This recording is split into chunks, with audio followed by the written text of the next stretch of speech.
Hello there, YouTube, and how are we all doing today? Unfortunately, at this moment in time, as you can probably tell, I am not with the guest that I am supposed to be with. Unfortunately, I believe that they are running a little bit late at this moment in time, so you're stuck with me, unfortunately, ladies and gentlemen. You're stuck with me. I haven't been able to work out the format for OBS to be able to do interview styles and things like that. I should probably think about coming up with a Discord or something like that, maybe is using that as a part of it. But to be honest with you, at this moment in time, nah. I have to stick with the old format, so to speak. So today's discussion was actually going to be about a particular topic, to be fair. It was actually going to be about a list that Effeminate Degenerate actually posted, about a wish list, so to speak. So I thought that was pretty interesting. I'm going to show you what the actual one was, so we might be able to sort things out that way. So I'm going to show you the actual list, as I've literally just said a couple of seconds ago. Wow, we're doing well today already. We're doing well. Bit later than normal. That was due to the time differences as well. I'm not really checking chat at this moment in time, but I'll sort that out in very, very soon. So I just wanted to pop this up very, very quickly. As you can see, this is what it is. The present to everybody, the screen share for this one. So for wish list, we had to start off with a prison abolition or abolishment of prisons, so to speak. I would honestly have to say that I completely and utterly disagree with that. Maybe there needs to be a reformation, so to speak, or maybe a reform, but definitely not an abolishment. That would just be absolutely retarded. People break laws; they need to be punished for the laws that they break. Otherwise, we'd all be killing each other. I'm sure that Effeminate Degenerate, if and when she comes on, will be able to defend her position on this, and I'm hoping that she does as well. It'd be very, very interesting on that. The legalized acid and all drugs and things like that. My position has actually changed on this. I do actually feel that it would probably be beneficial for most people to have the drugs to be legalized. Yes, I know that in general that means a lot of people to begin with would actually increase in the usage of drugs. But at the same time, I feel that overall it will be a case of once it's legalized, people won't really bother with it. It can go one of two ways in my mind. It can either go the ways of alcohol, where everybody just accepts that's what's going to happen and it's a silent killer for other people. Or it could be the fact of people just leave people alone and people are able to work on it and able to do what they want to do with it. I don't know. These things can happen. I'm not 100% sure on that aspect. What does everybody else feel about that? I mean, I will move on and do the rest of them, but I just wanted to have a quick discussion with you guys just to see what's going on with everybody, see what's going on with everyone in general, to be fair. So let me see. How's everybody doing? How is everybody doing? Hopefully there'll be a couple of more people turning up. Like I said, hopefully Degenerate will be back as soon as possible. And hopefully we'll be doing what we're supposed to be doing at some point. So yeah, it should be interesting. I would like to have you on actually, Memes of Destructions. Yes, so I would actually like you to come on. So let me just get something out so we can actually get this to you. Try and stop sharing, shall we? Stop sharing will be nice. An elephant to secure victory. Everybody needs a big trunk, though. Everybody needs a big trunk, though, memes. Everybody. Whether you want to have one or if you want one, you all need a bit of a trunk. There you go, mate. I have just sent you the link, Mr. Memes of Destruction, and if Effeminate Degenerate doesn't actually come on herself, then I would love to hear your proposals on this as well. We can go through the same wish list anyway. So if you would like to come on, memes, I would love for you to participate and see what goes on, and see if Effeminate Degenerate actually comes on, which would be nice, or at least a nod of what's going on and how people are thinking and what's happening. So, how is everybody doing tonight? How is everybody doing?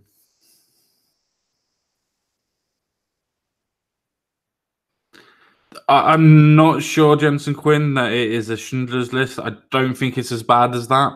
I mean, don't get me wrong, there are some silly points on here. It's not really comparable, is it? It's not really a comparison or a comparison, should I say, with Schindler's List. Definitely not on that one. I wouldn't have thought so anyway. I mean, don't get me wrong, there are some. Well, memes, turn me down. Turn me down. My God! Turn me down, memes. Turn me down. How you doing, mate? All right. I've paused the past, so I think we're good now. Nobody's ever made. I make that mistake every time. What's going on, CSG? How we doing, brother? I'm doing all right, mate. I'm doing all right. It does take me a while to realize that, especially when I'm actually doing a hangout. Like literally before I started this, I was like, wait a minute, I'm forgetting something. Just as I was about to speak, I started to speak and I was like, quick, back onto the other screen, pause. It's like, no.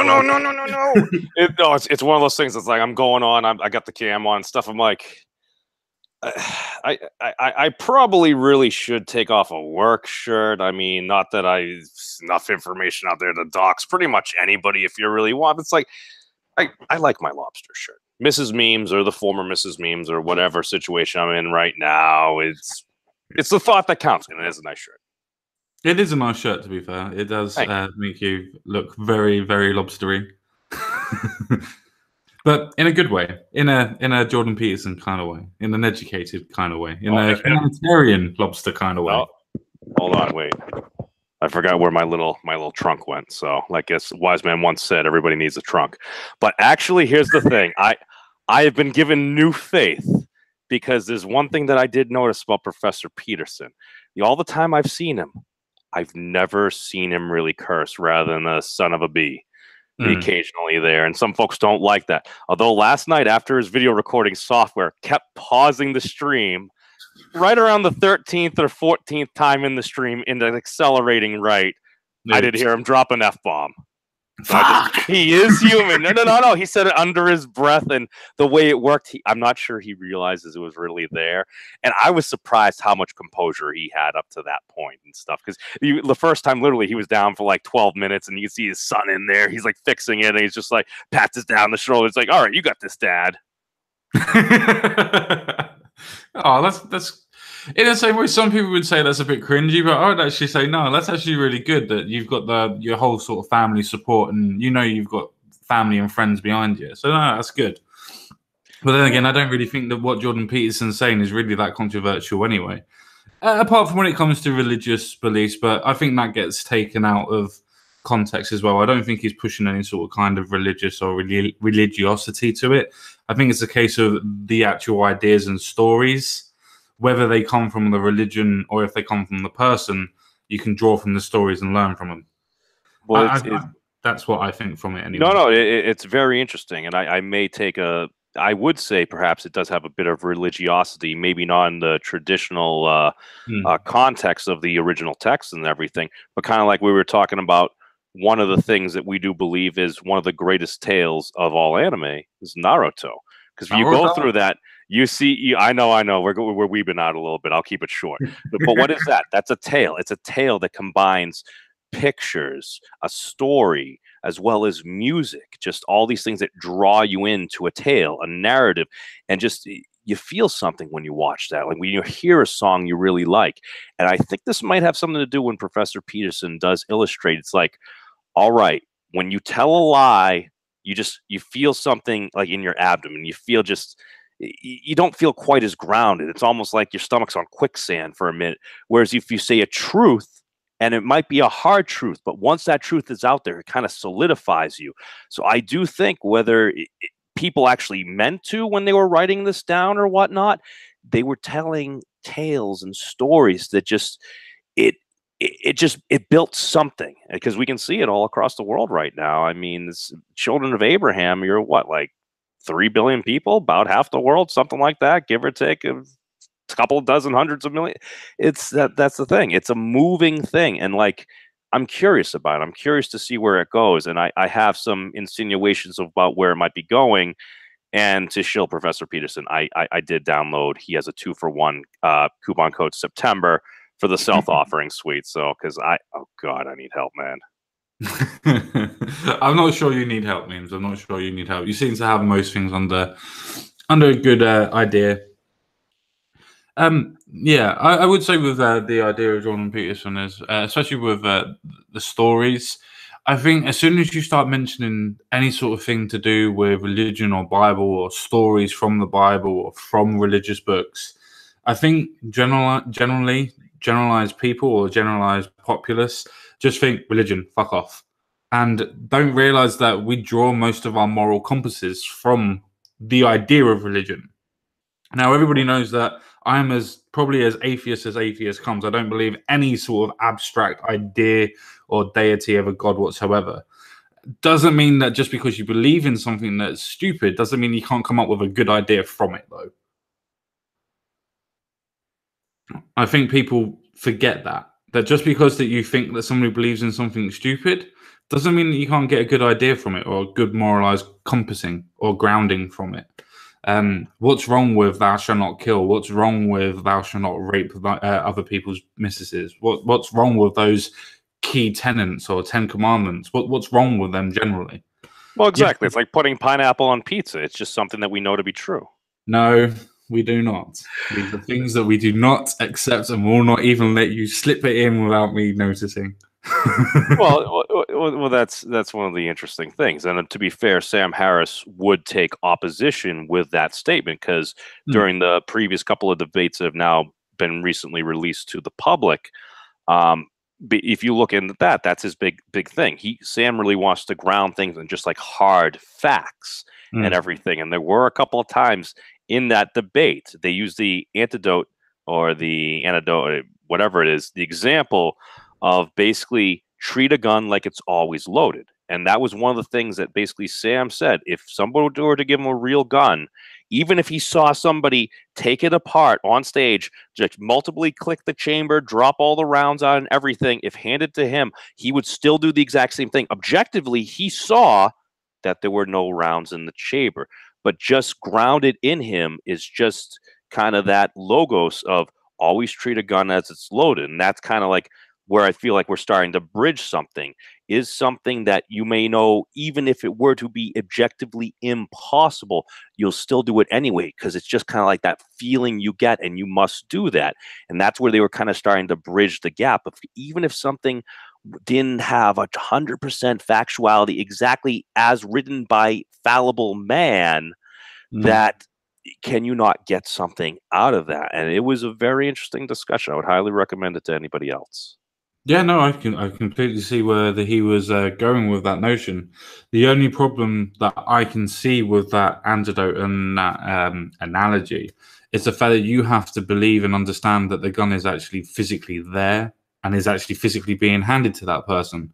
You can't do that with a religion. You have to already assume that there is something there. You don't know it's there. There is a difference between it, but the ideology is very, very sound. It just depends on where you come from the beginning of it. Yeah, no, that's the thing. It's just, it all depends on what your particular frame is, depending on where you are in your world, the experience you've lived and everything.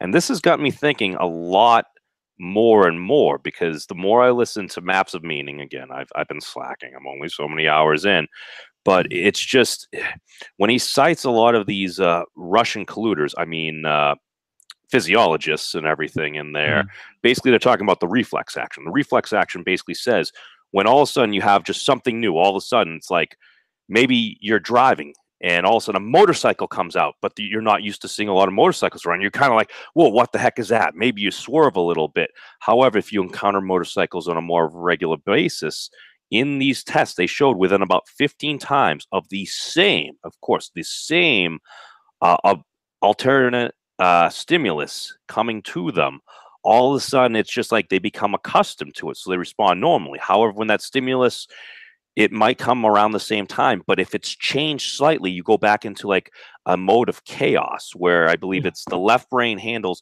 a lot of the new things, whereas the right brain basically handles a lot of the more like knowns, just how to like respond to things that you actually know in a contextual method The and left side everything. of the brain is the subconscious. The right side of the brain is the conscious. Mm. But no, I do actually agree with you on the sets of principles, and I agree on with Harris on his sets of principles. The thing that I disagree with him on that principle is the fact that what he's talking about is objectively truth. There is no way of anybody coming out and saying this is wrong or I don't believe in motorcycles coming out, because you can show them that it happens. The thing is, it's almost drawing a false equivalence of saying, well, God can do this. If you pray to God, then you're going to naturally agree that God's there.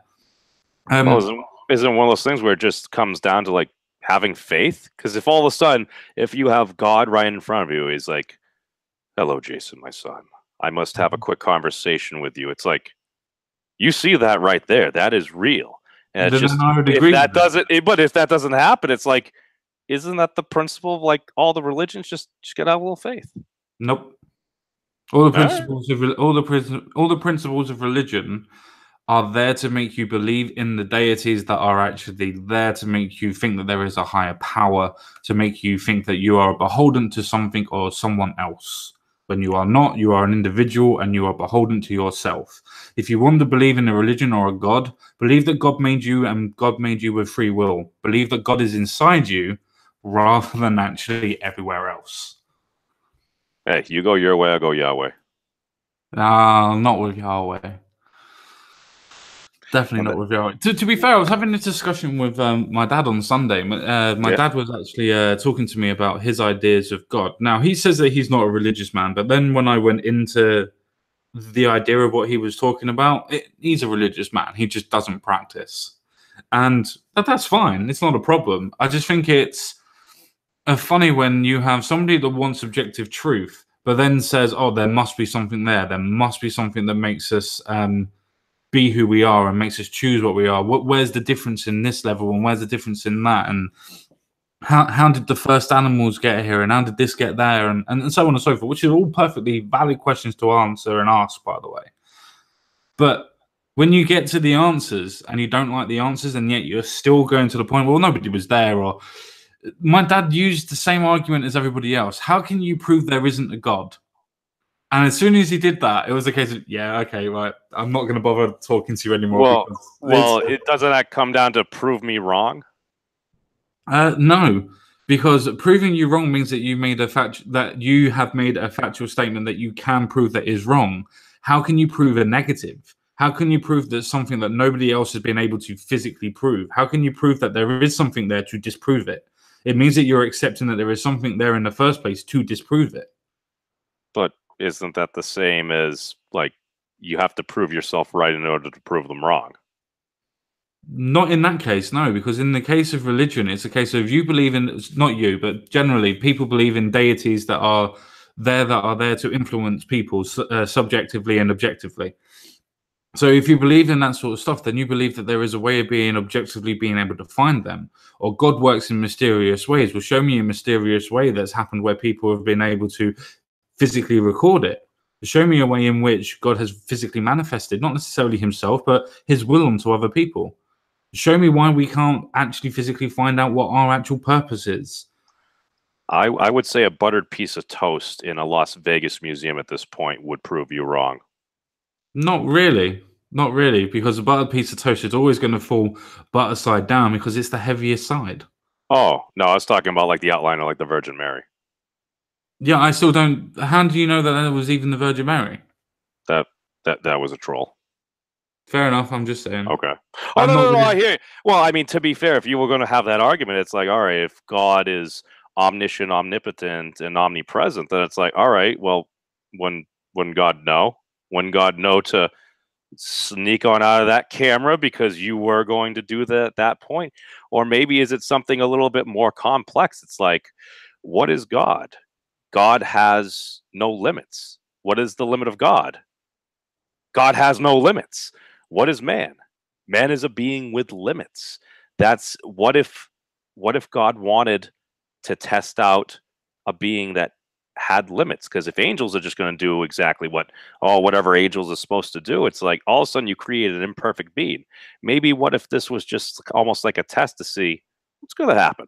Are they actually going to destroy themselves, or can they actually shoot for the stars? Can they actually try to shoot to become more angelic, a more divine being? Foster that divine spark within each of us to try to grow it into a roaring fire to actually, I don't know, travel the cosmos, seek out God.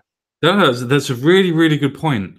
The only problem with that is God is omniscient, meaning that he can see and knows all. Why would he test that fact when he knows what's going to happen? Maybe he's bored. No, he's omniscient. It doesn't really matter because he's going to know whatever's going to happen. Whatever variant he puts in, he's going to know what's happening. Why would it matter to him? Why would it matter to him what our little precious little lives are going to do if he's omniscient and he's all powerful and all knowing? But if he's that big dude controlling the game genie in the sky and he is a developer, why couldn't he put a bug in his own software? He has put if anyone could do it, God could. No, but he has put a bug in his own software if you believe in the idea of God. And that is supposedly the devil. If you believe in one, you believe in the other. If you do. The thing is, with that aspect, you then have diseases and things like that. Again, you then go on to the point of why would an omniscient God put things down like cancer? Why would an omniscient God, an omnipotent God, so to speak, why would he put things that are going to literally kill children? That he would actually make sure that people are going to die by natural disasters. Why would he do those sort of things if he's supposed to be omniscient and if it's supposed to be a test? Why would he do that? Well, because otherwise, I mean, that makes it a lot harder to have faith when you see those terrible things happen. Because, I mean, if all of a sudden you just have life and honey, well, there's a good God out there. The true test is when we're at our lowest, man. That's when you truly see people come together. Exactly as I was about to say. When you say that, for instance, you think people that were in the land of honey and milk, so to speak, would be able to believe in God more. It's actually not true. The more hardship that people actually face, the more that they would pray to God to try and release them from it, the more religious that they would actually become. That's the reason why most people that are reborn Christians, for instance, normally find their new reborn faith through the fact of falling through the cracks and becoming some of society's worst people or in worse situations. Now, that's not saying that that's bad on them and that's bad on religion. I'm not saying that. I'm saying that for people to think that it's a case of, oh, you only believe in God when it's happy or whatever, it's not true. You actually find solace in an idea that it's all beyond your control. Taking it back to politics, for instance, it's the same idea as trying to victim blame. So if you are not doing very well and you're blaming the white supremacists for keeping you down, for instance, then it's a case of you can then say, well, God is trying to keep me down, but I know it's a test. And you can try and repurpose your psychology to try and think that it's a test and everything's going to be all right. Now, fair enough, for some people that works, and so it should work. But it's still the same thing. It's a case of people trying to find solace in the negativity that is happening in their lives. And you find it more in people with negativity than you do with people that are happy. People that are happy normally think they've done it themselves. Oh, that's very interesting because it kind of goes into the point of like hedonism and everything. Because if you have everything and every desire is fulfilled, it's like, what do you need if you're just living just a life of just nonstop bliss and everything? We tend to follow past the least resistance, and if all of a sudden you're getting all this good stuff, why should you stop? You're just going to keep on doing it till you die. Whereas if you're going through those hardships, if you're going through those trials and those tribulations, perhaps you got to have something greater than yourself to draw upon. I mean, it tends to help just with your comrades, your brothers, your sisters, just everybody around you, anybody that's either facing the same battle, trying to overcome the same obstacle, whatever the situation may be, we draw upon each other. And just as a group, I mean, just you follow any type of hierarchy at all, you always want to just draw upon something that's more powerful than yourself. And how do you get more complete than an omnipotent being? I was with you until the end. I was absolutely with you till the end. No, I got you, man. No, I was trying to bring it around. I got you there. I got you there. But we like to have faith on something that's bigger than ourselves, whether it's a group, a collective, a sports team, frickin' the Avengers, whoever it might be. It's just these are things that just cut across humanity, and like everybody enjoys a good story. Yeah, no, I'm quickly going to finish this last point because I know you understand memes, and I don't want to kick you out, so to speak, either. But as you literally just said yourself, Effeminate degenerate is there in the chat. But I am going to quickly pull on your point, and I want to start off on the point that I was going to make to begin with, which was that yeah, people can draw on society because then it's a case of looking onto things that are bigger than themselves, which is absolutely fine. There's absolutely no problems in that whatsoever. But then it comes to the point of drawing on society and realizing that society itself is actually helping you and society can help you. But is it the point of an omniscient God that's actually deciding that what you're doing is good or what you're doing is bad? I don't think that really matters. It's the point for me that God in himself, if he is that omniscient, wouldn't even put you through the tests because he knows what's going to happen and what's going to happen with these people. And if he doesn't know, then it completely destroys the argument of the fact that he's omniscient. Because if he doesn't know and he's doing the test anyway to see if he's wrong, then it's a case of he's not sure, which means he's not omniscient. Do you see where I'm going with that? I got you, but it's one of those things where even all our scientific rules and everything, all the laws we write and everything, when you get really, really big or really, really small, a lot of our scientific laws kind of start to break down. So that's interesting. And I mean, all I can say really to wrap up is just God gave us the word, and it's up to each and every one of us with what we do with it. Yeah. To be fair, that's the perfect thing with me. I mean, I don't really care if people believe in God. I don't really care if people don't believe in God. I really don't care. It's up to them what they want to believe. It's up to me what I want to believe. The things that I absolutely cannot handle is when people say, oh, the reasons why this happened is because of this. Or the reason why this has happened is because of God. Show me the reasons why this happened in your opinion, and then I'll agree with you. And then it's a case of, if God did this, show me how God did this. If you can't show me how God did it, then it didn't happen. It's the same thing if I said I won the Super Bowl by myself. You're going to want video evidence of me winning the Super Bowl or a ring or something. You got a ring? No, well, I've got a ring, but nobody's going to be fucking wearing it. Okay. Hi, Lapis. Hello, Mr. Memes. I'll go bugger off now. We're just doing a slight color commentary discussing God. How interesting. It started off with Mr. Peterson, and then went on to Sam Harris. And as soon as somebody's mentioned Sam Harris, oh dear, to God. Well, I'll leave you guys on that happy note. Great to speak with you again, and I'll bugger off to the chat. So have an excellent discussion. Thank you very much, Means, for helping me fill the dead air. Cheers, mate. Sorry, I had to vacuum my house, and I was off my phone for a bit. And I thought we were doing it at 6 my time, not 6 Greenwich time. So that was the reason for the delay, because like it's about 28 minutes until 6 in my place. Oh, I didn't realize that. You said Eastern Standard Time, didn't you? I thought Eastern Standard Time, it would have been around about 8 o'clock for, 6 o'clock around your time would have been 10 o'clock my time.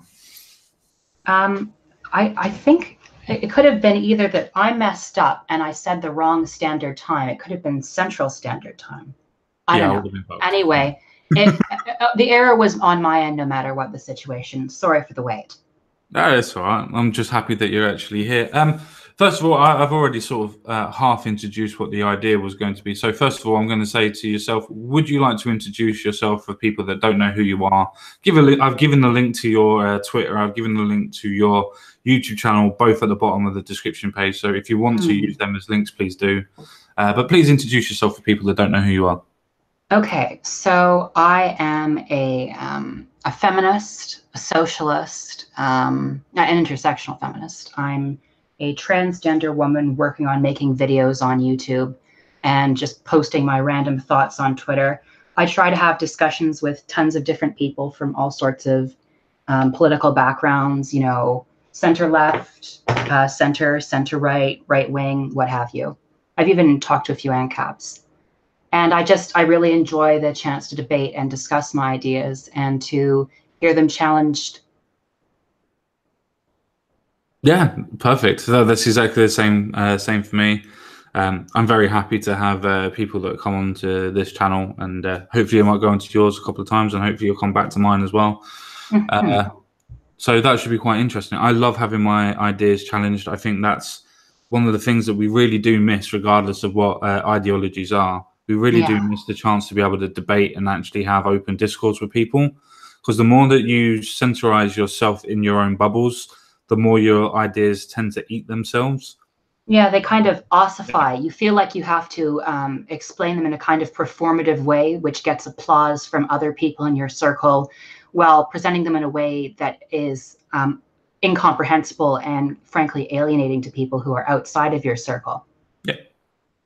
I mean, don't get me wrong, we can both agree that there are certain people that as soon as you hear certain ideologies, and it's on both spectrums, as soon as you hear them, you're like, yeah, I respect your opinion and choice to be able to speak it, but I'm just going to go over here so I can't hear you. Yeah, I kind of feel that way about like fascism, and I feel that way about like the Khmer Rouge apologists. Yeah. I mean, we all have different opinions. I mean, I agree with you on those opinions, but I mean, we would have different definitions of fascism, I would presume. But that's not what this stream is about. We can get into definitions at other points, and it's the point of finding, as we tried to do a couple of weeks ago or last week, wasn't it? Of finding common ground. So you were able to put up a wish list of what you'd want to see in the world, so to speak. I just wanted to just remind you quickly of what you put, and what we'll do is we'll go step by step. So we'll start from the top and work our way down.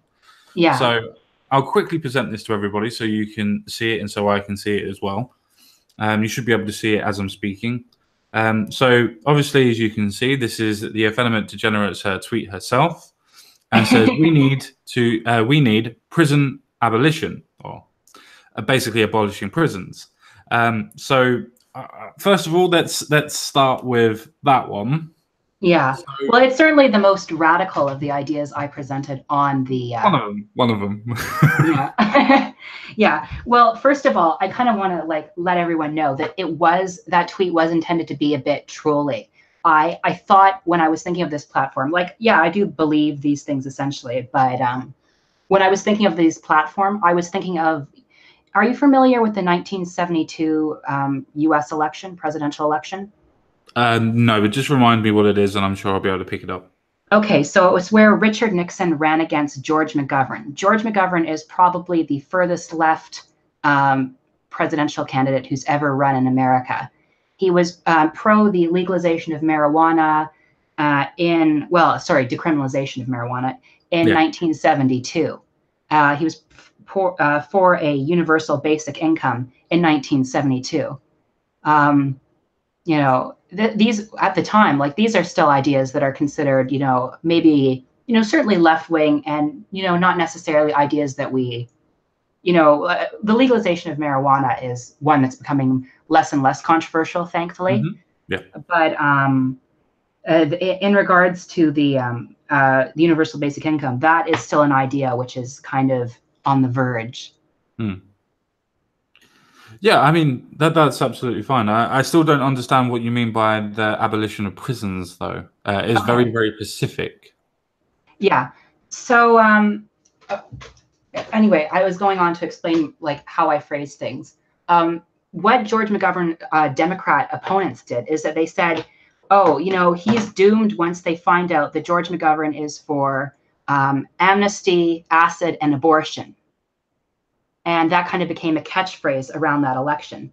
And so I kind of crafted that around like, okay, what are some ideas that people kind of see as, you know, a bit beyond the pale that I have, like kind of loony left. And I thought I'll put them out there and we'll start an interesting conversation about them. Yeah, no, that's absolutely fine. So basically what you're saying is you don't really want to abolish prisons as itself. You want more of a reformation.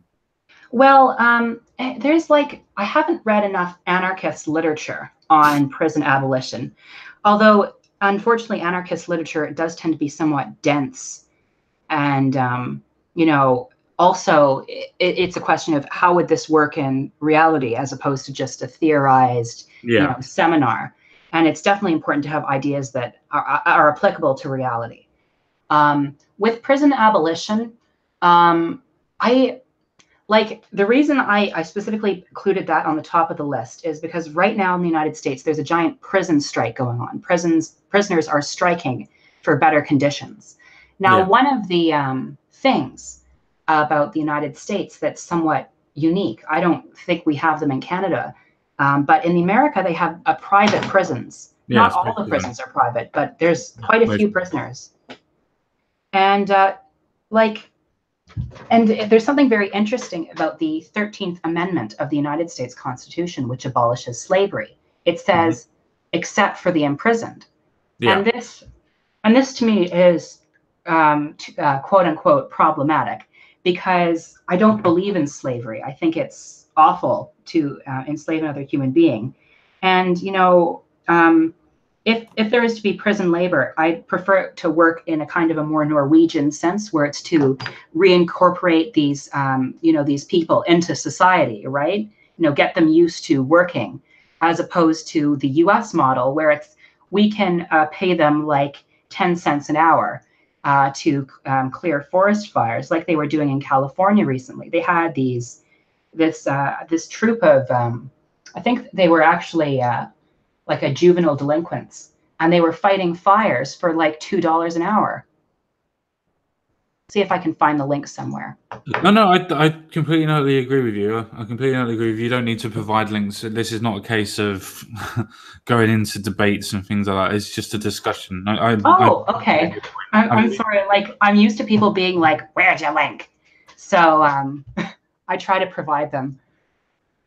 No, that's fine. I completely understand. If people do want your links, then you can provide it in the side chat if you wanted to.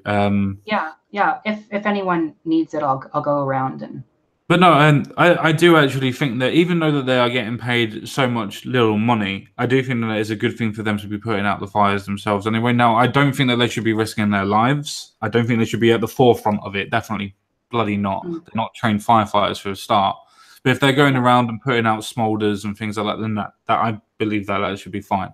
But going back to your point, your major point, I don't think that prisons should be privatized at all.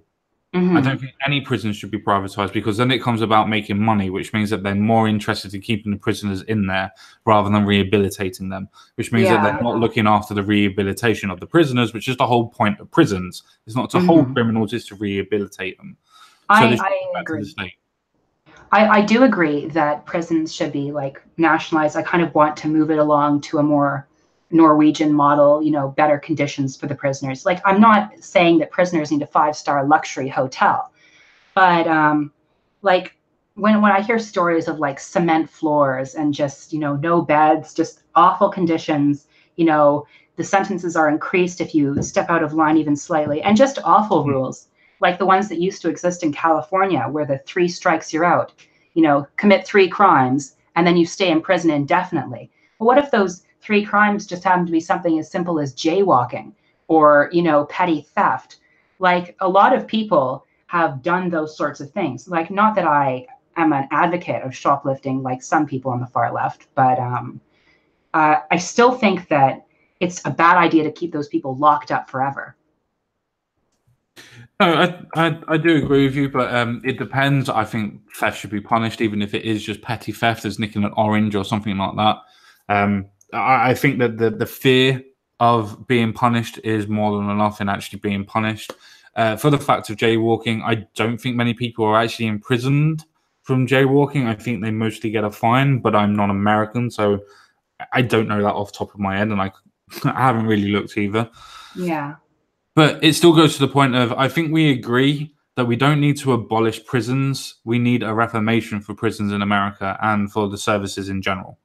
Well, I definitely think that it needs to be geared more towards rehabilitation. Like, I'm somewhat sympathetic to the rhetoric that like no one should be held in a cage, but at the same time, like there are very dangerous people in the world, and you do have to deal with them somehow. But for prisons necessarily the way to do it, you know, I'd have to read more on the anarchist side of the argument. But for right now, from what I know right now, it seems that rehabilitation, prison reform is more sensible. Yeah, I have to agree with you. The fact is that we should be able to bring prisons back to the point of not being privatized. I think that's one commodity. There's a couple of other commodities I don't think that should ever be privatized either. Because I'm not an ANCAP. I'm not an anarcho-capitalist. I'm not one of them. But yeah. I do. Well, it's the same thing as I would say to communism in itself. The ideas themselves are fantastic in principle, but either end of the spectrum, it's a case of you've got anarchy. You have no form of control. There's no form of hierarchy there, and humans have always had hierarchy, including in monkeys. We've always had hierarchy. We need hierarchy to be able to survive and structure ourselves. Well, I think like there's a difference between, you know, justified hierarchy, like, you know, based on merit, let's say. Meritocracy, you mean? Well, yeah, but like I don't think anyone, even like the most far left anarchist, has much of a problem with a philosopher, you know, someone who studied for let's say 10 years to get their PhD. And, you know, I don't think they would have any issue with deferring to that person instead of a 14 edgelord Redditor. Yeah. No, I mean, that's fair enough. I mean, as long as things and hierarchies are done by meritocracy, I think that's absolutely perfectly fine. If it comes to a point of what is happening in the United Kingdom and what's happening in America, I don't know if it's happening in Canada or not. We have a positive discrimination law in the UK, and we have affirmative action in the US. Affirmative action is illegal in Canada. Affirmative action is actually illegal in the United Kingdom, hence why we called it positive discrimination. So it is illegal. I think there was some story about the BBC doing it for hiring some newscasters a while back. They do it in the Labour Party as well, positive discrimination. As long as that you are doing it for a positive reason, it doesn't even matter if you are discriminating race or gender. For the Labour Party themselves, they were discriminating against gender. I believe in the 1999 election. They were calling for just women to come in because they wanted to try and get a 50%, a 50 by 50% in their party. Yeah. Well, I don't necessarily have an issue with like encouraging women candidates, but I think a 50-50 margin is a bit, I don't know, doctrinaire maybe. Like it seems like it seems more geared. Yeah. And also, I'm not what you might call a trickle-down feminist. I don't believe that you know, an improvement in women's conditions will come by infiltrating the post of CEOs and, you know, busybody politicians. No, I agree. No, I absolutely, completely agree with you. I think the way that the actual idea of feminism, me and how I understand it, obviously mine might be slightly different to you, but if it is, please correct me. But for my understanding of feminism as itself is the equality in rights rather than the superiority in rights. Now, if you're trying to positively discriminate or affirmative action towards that point, they are not equal. You are then superficially enhancing what's going on. Give equality of opportunity, not outcome. Although it must be noticed for like, especially like Black people in America, that there are boundaries to their advancement, and we have to work to eliminate those boundaries in order to bring about that thing. And that's why, like, I kind of like how Israeli does quote unquote affirmative action, because it's not based on race, it's based on class. It's based on the idea that there are some students who aren't going to be able to afford to get into university. Okay, and they're going to suffer, you know, say, because if you're a poor student, you don't have access to the advantages that a rich student does in terms of textbooks, what have you, right? So it makes sense. Well, Depends on what schools you go to, but the principle is sound. Yeah, please carry on. Yeah, and since the situation, it's a difference in situation, it makes sense to have a kind of a different standard for poor students coming in. I disagree with that. Well, I mean, I can see why, but like if you had a kind of affirmative action, it that would probably be the ideal one. But anyway, we can talk about affirmative action another time, unless you want to keep talking about it. No, we should probably stick to what we're going to, because there's a couple on here that I really want to talk about. So I'm quickly going to bring up the list again. I mean, I'm sure me and you can work out what's next, but just for the people that haven't really seen what the list is, so I think this one's going to be a very quick one for both of us. Yeah. The legalize acid or all drug use too. I have to say I actually agree with you. I think all drugs should be legalized. I think we've tried it when we've been having a war against it, so why not try legalizing it? Mm-hmm. I come from this as probably a position where you probably expect me to. I was a kind of person that was I don't think that we should legalize it. There's certain drugs I think we should, but there's certain drugs that I think we shouldn't. But I think myself being quite hypocritical if I say we should do some but not others. I think that's then me picking and choosing. So I've rethought about it and thought, well, if everything fucks up, then at least it's due to something and we need to work out what that is. But if we carry on the way we're going, it's not really going to do anything. And if we want to legalize some of it or decriminalize some certain aspects of it, why not do it to all of it and see what happens? Because like I don't believe that there should be a body which decides what you can put into your body. Like I think that there's a different case on, like, say, distribution to children. Like I would definitely be against distributing like hard drugs to like little kids. Well, I think all of us can agree on that. I mean, I don't think anyone but people who would sell hard drugs to little kids would be interested in a legalization of that. But I definitely think that decriminalization is a good idea, because I don't see addicts as like villains or like, evil lawbreakers. I see them, as people who are struggling in life and they turn to a substance to help them. And we need to help show them that there's, a better way to move forward than using substances. And you do that through compassion, not by throwing them in jail. I definitely agree that throwing them in jail, especially the way with our prison, in any sort of case in Canada, America, or the United Kingdom, or even in Europe, well, the way that our prison systems are set up, well, they're not set up to be able to rehabilitate even criminals, let alone criminals that are completely and utterly dependent on drugs. So for me, it's a case of they're not going to get the help that they need anyway. I think most people that turn to drugs or even alcohol, I know it's a drug, but I'm separating it for this purpose of the discussion. Yeah. But anybody that uses any form of drug as escapism has an actual form of a mental health problem. Not sure what it is, but it's a form of escapism. So they're running from something, which means they're not happy with stuff. So that needs to be sorted out before they can get rid of the drugs. Now, people would assume that, oh, you're taking drugs because you're doing criminal activity. No, criminal activity is a symptom. It's not the cause. The symptom is because you need money to get the drugs to escape. So the actual root cause is the escapism. Now, if you stop the escapism, you stop the drug use. If you stop the drug use, you stop the criminalization of what goes on. You stop the vicious cycle. Yes. Because like there's a ton of people who are depressed, who are upset in this world, and we have to confront it and just not kind of like, look the other way, or like how, people like, what's his name? Paul Joseph Watson did, where he's like, oh, depression doesn't exist, just get happy. Yeah, he's a fucking idiot for that.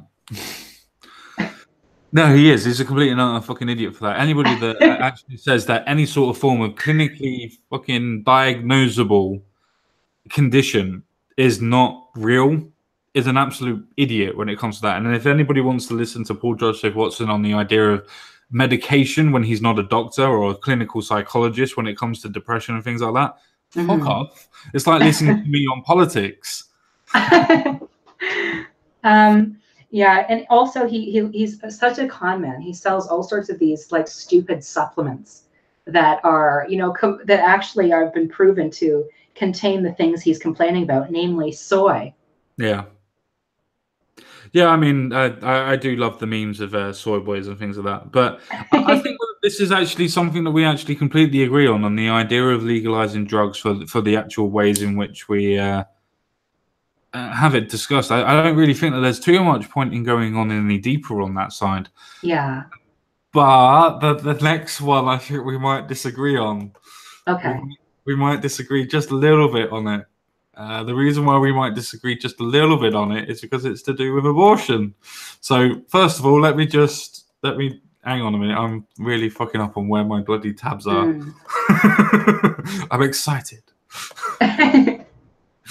But just for everybody that's at home, so to speak.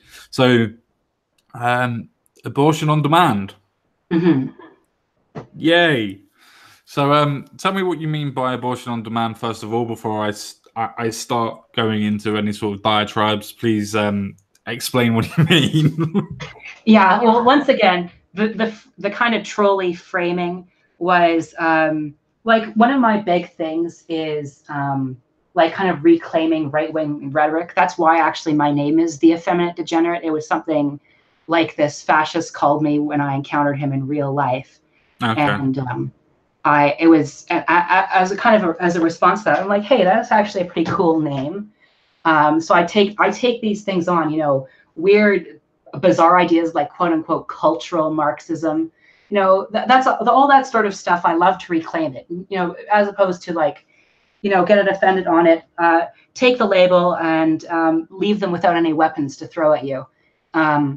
With abortion on demand, I mean that if a woman comes into a clinic, you know, seeking an abortion, it should be provided to her. It shouldn't be like, well, first you have to like see all these scans of your baby and like, it's a boy, don't you know that? And then you don't have to do like this, or on afterwards, you know, like there's a law in Texas where you have to like bury like the fetus, the unborn fetus remains have to be buried and put in a little jar, like, oh, so sorry, we aborted you 7 months and you're not, you know, we can't even distinguish you as human, but, you know, it's like you did. Disagree with that.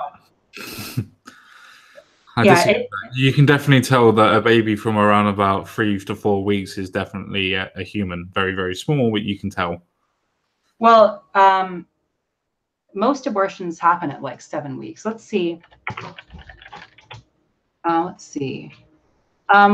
Like this is apparently, I don't really like to do these sorts of screen share arguments, but like this is just the picture I got from Wikipedia about what a baby looks like at 7 weeks. Sure. Like I don't really see a human here, and most abortions happen from like 7 to 9 weeks, about 75%. Like to me, this looks more like a little dinosaur. What's the next one along? You know, pardon? What's the next one along?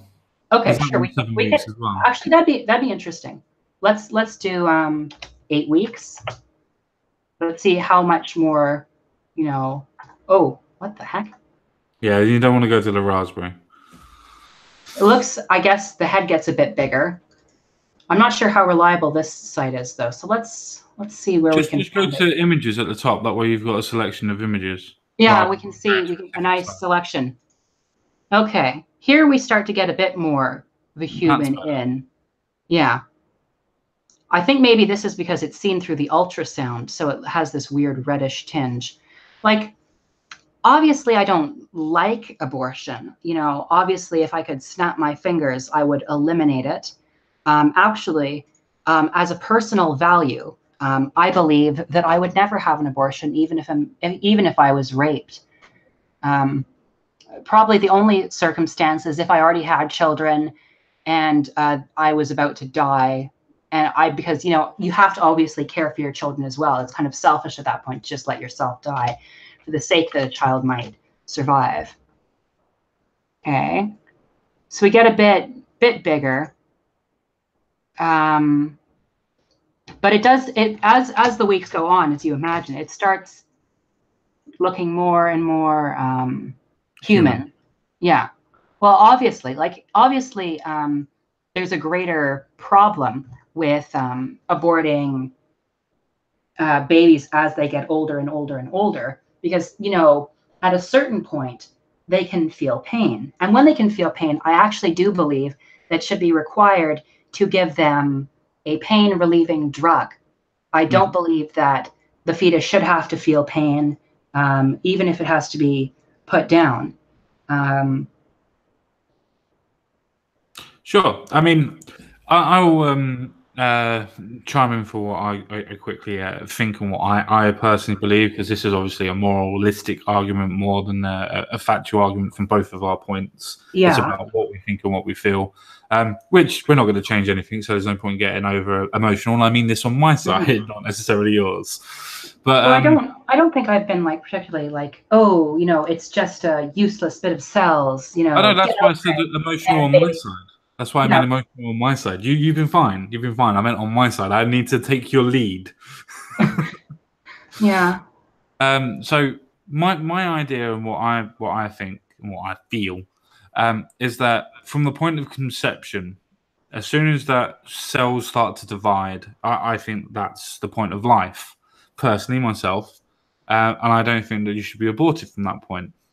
There are circumstances where I do agree that abortion is necessary, i.e., exactly as what you suggested before: rape, incestual relationships, having sex before your time, so before the age of 16 or before the age of 18, so on and so forth.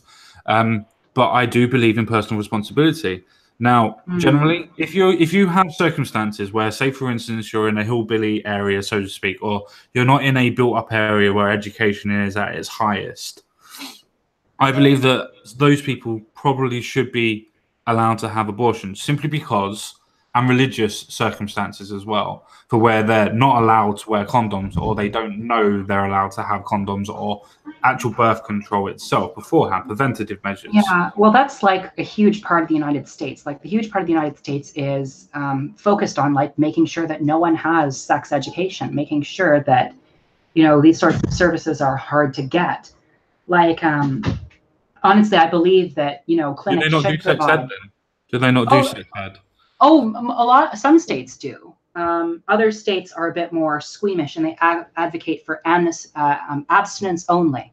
You know. Well, that's not going to help anybody. Yeah, I know, but they do it anyway because they don't like sex. Well, fine. I mean, I'm completely opposite to that. I absolutely love having sex. I'm sure most people fucking do. I'm sure most people do. If you don't like having sex, then you're probably doing it wrong, and you're not with the partner you're supposed to be with. But besides that, I do agree with you. In certain circumstances, there definitely should be allowances to have an abortion. But if you're at the ages of, I don't know, I'll pluck a number out of the air just for a moralistic argument. Say you're 28, and you know how, and you're in an area that had sexual education all of your life. You know to wear condoms. Generally, you've been wearing condoms, or you've been now using your partner to have condoms all of your life, and you've had circumstances when you haven't been able to put a condom on it, so to speak, and you've left it past the point of being able to get the morning after pill as well, and then you've left it after a 7-week period, as you said before. It's a case of, for me, when it gets to that certain point in time, you're going to have to live with your personal decision. It was your decision to take the risk. It was your decision not to do the preventative measures afterwards, which is the morning after pill, which you're more than happy to be able to take. It's what it's there for. And if you don't do all of that, and you're using it as a last measure to stop yourself from having a child because you're not ready, nobody's ever ready to have children. People want children, but nobody is ever ready for children. I think that's where we have to distinguish from it. Yeah, well, I mean, I'll put this link once again, like the link I found about the juvenile delinquents having to fight fires in California, getting paid a pittance. I think that with this regard, it's often not so clear cut. Like it's tempting to just assume that women who are having abortions in the third trimester are just being irresponsible. And I'm sure there are. I don't know how you can really legislate that properly in order to prevent that and separate it from genuine circumstances like, oh, my boyfriend restrained me from getting an abortion because he is religiously opposed to it. I personally knew I had a child and wanted it aborted as early as possible so we could spare this being, which I care for, as much suffering as possible. But my boyfriend is an abuser. He's kept me locked up. I only just got out and I need an abortion in the third circumstances trimester. in which people should be able to have the choice to have an abortion. I'm not to use a turn of phrase. I know you're not calling me it, but to use a turn of phrase, I'm not a religious nut where it's a case of I believe that everybody should not have an abortion. Yeah. I think in certain circumstances, as I said, rape, when they're being in an abusive relationship and incestual relationships and things like that, and those instances, yeah, you can have an abortion. Nobody's saying you can't have the choice to have an abortion. I just don't want you to kill a child because you couldn't be bothered to take a morning after pill in proper circumstances. Yeah, like obviously there are people who use condoms and morning after pills and it still doesn't work. Like there's always going to be those errors. I disagree with that. If you do it in combination, if you use them all, like you say you use a pill, you use a condom, then that chance is quite little. But say you only use one, like that, I don't think as many people know how much of a chance that is that you might miss. Because there is if you use a condom that's in date and hasn't got any sort of perforations around it, as you're supposed to check before you put it on, then you have a 0.1% chance of getting pregnant. Yeah, some people have a lot of sex though. And there are a lot of people. Doesn't matter if you check the condom before. Like I have a bag that's about that fucking big, full of fucking condoms. I check them and make sure they're in date all the time. I didn't think I'd be spending my day talking to a 30-something-year-old man about condoms. One has to be prepared. One doesn't know when the moment will arise. But that's the point, though. That's about taking personal responsibility, realizing that if you don't want to have children, then you need to have protection. And if you check your protection, like you would do if you would check a car, if you were going on a long journey or a bike or whatever, then you have to make sure you take preventative action. Now, if that preventative action then somehow completely fails, you then have a morning after pill. Now, again, if you don't know that you're having that morning after pill and your preventative actions, unfortunately, failed or whatever, then you still have the point of going and getting a abortion at some point. I'm not saying you can't have an abortion. I'm just saying don't use it as a final resort or a final retort to what's going on, because that's what a lot of people do. I can show you a charity that's in England, which is not about abortion, but it's about having sex with a partner, having a child with that partner, then separating from that partner to become a single mother, because you get more money as a single mother. There is an actual physical charity in the United Kingdom that actually advocates for that. Well, there's an actual charity in America which advocates for the legalization of pedophilia for boys, specifically boys. That's ridiculous. Yeah, like you can find these loony charities everywhere. Oh no, this is not a loony charity. This is actually endorsed. By who? This is actually endorsed by a lot of women that use it. It's actually endorsed. I think it's most charities need to be registered by the government to actually be able to be registered as a charity. So it being registered is also a form of endorsement as well. Yeah, but isn't in the UK the Church of Scientology, is it listed as a cult? I have no idea. Yeah, because in America, the Church of Scientology is not listed as a cult. It's given free reign as it, commits shock therapy. My point is that like this sort of corruption, this sort of overlooking, kind of extremist ideologies. Well, obviously, I'm not an advocate of, taking advantage of the system that was, there is a difficulty with, because this is somewhat of a different discussion, because it's about less having an abortion, but more separating from your husband with the child in order to get benefits. Now, obviously, I don't agree with that, because by I believe that everyone should be allowed to pursue what kind of relationship they want, polyamorous or monogamous, what have you, or even a single life if you want. But I'm obviously against exploiting other people for money and for benefits and systems for benefits, because I believe that these systems were designed for women who have, encountered, either have been divorced by, some guy who's run off with a young floozy or something. Sure. Or just a woman who lost their husband due to disease or war or what have you. Yeah, that's completely different to what I'm suggesting. Yeah. Well, I'm definitely for canceling whatever funding that charity gets and perhaps prosecuting people who have used its services, because Then we go into the territory of you're then prosecuting their freedom of choice and their freedom of identity and their freedom of being able to do what they want to do. I think that what we're both trying to push and we're both trying to abdicate is the fact of maybe men should have a bit more rights in the idea of child reproduction, and maybe they should take more responsibility in what's going on. Well, like with the whole personal responsibility thing, I think that it's often used as a hammer against women, and like in regards to rape, I hear a lot of people being like, "Oh, she was just raped because she was wearing so little." No, what were you wearing? Or were you drunk? Like obviously, when you're drunk, you're more vulnerable, right? But most rapists are people these women know. They're not people they have no reason to trust. It's around about 78% that are associates. Yeah. It's not like some random man who. Hang on just a second. Sorry, I don't want to cut you off completely, but this is something that's very important. Even from feminist diction, it is around about 76 to 78% of associates that are people that commit rapes to women. Out of those associates can be defined as meeting on that night. That's an interesting. Although I haven't heard associates as meeting that night from the sources I've read, but it's, I mean, the source material, it states it in there. In almost every single one, especially university-based ones as well. Even associates based on they've met them tonight. Well, I wouldn't consider that an associate, and if that's true, because I can't verify it right now. Associate means somebody you know. Associate means somebody you know and have met. It doesn't mean that you would go and meet them all the time.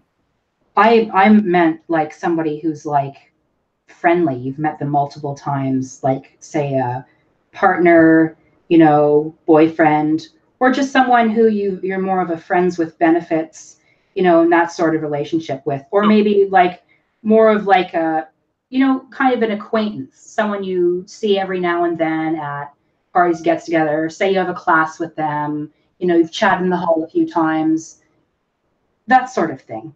Which would class them as associates, especially for the last two that you suggested. If you chat with somebody in a hall at the end, that means you've met them. Not that you know them, but it means that you've met them. That means they're associate.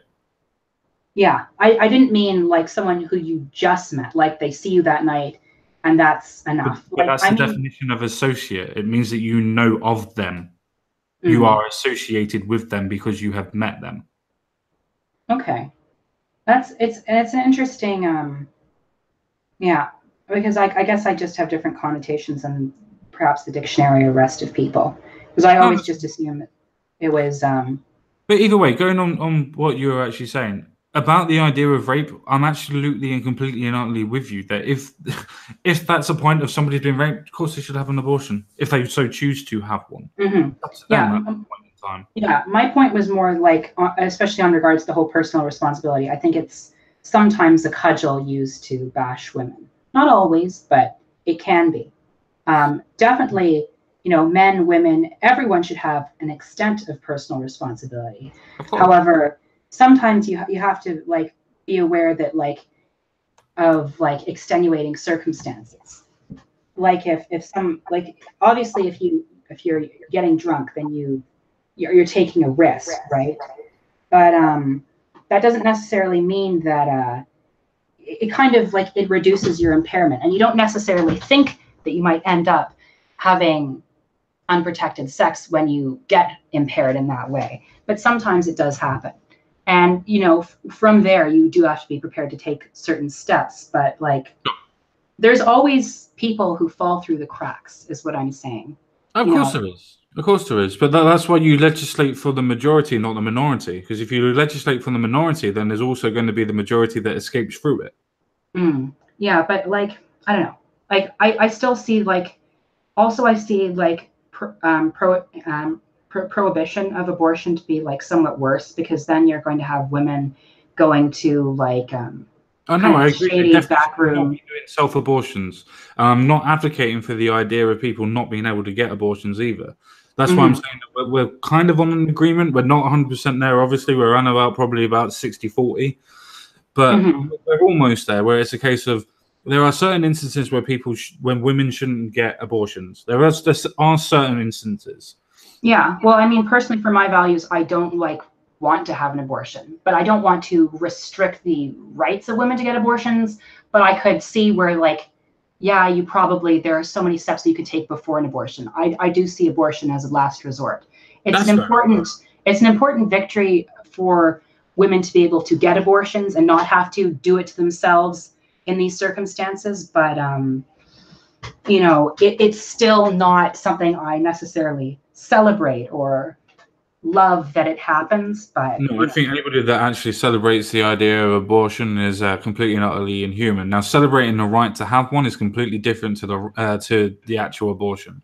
Yeah. But some people actually celebrate. Anyway, that doesn't matter. That's not what I'm completely agree with you. Like the kind of Lena Dunham types. Like, I wish I could have an abortion. You don't know anything about like how painful it is for some women to have abortions.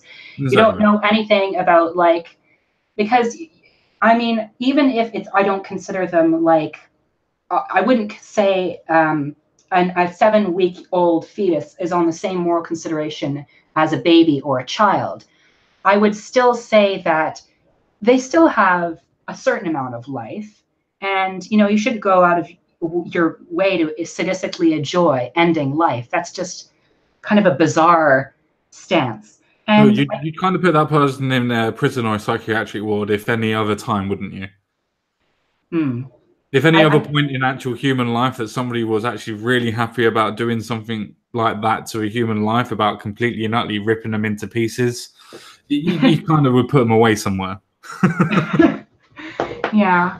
Well, or if they've done something really wrong, because there's lots of people who like really, really hate certain types of criminals. And like, I can understand if you've been the victim of a certain type of criminal. Like, I personally don't like pedophiles a lot. I was the victim of a pedophile and I don't like them.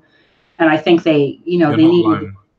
I don't like that.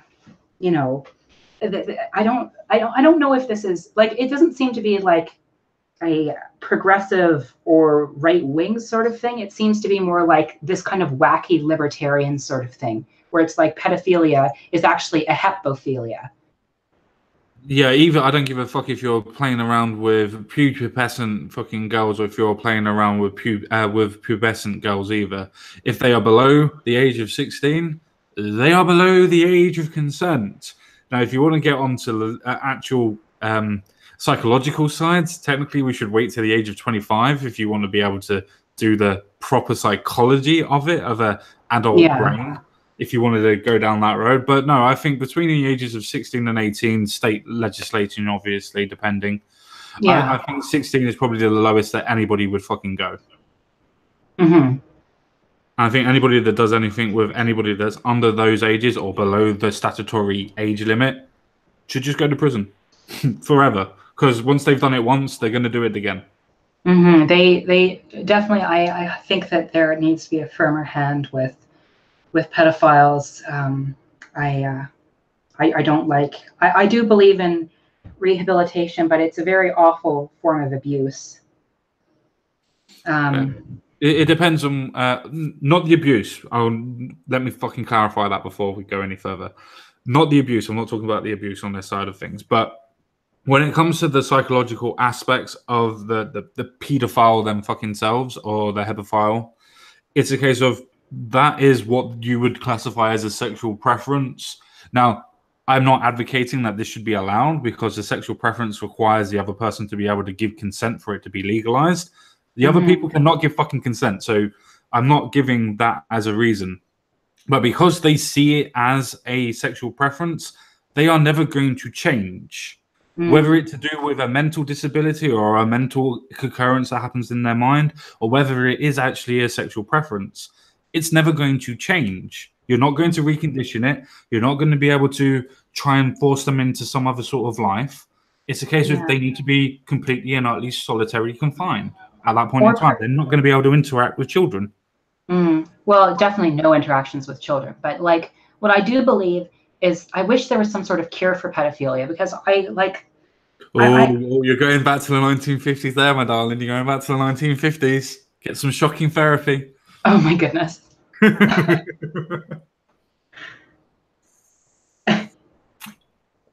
Sorry, I didn't mean to cut you off. Please carry on.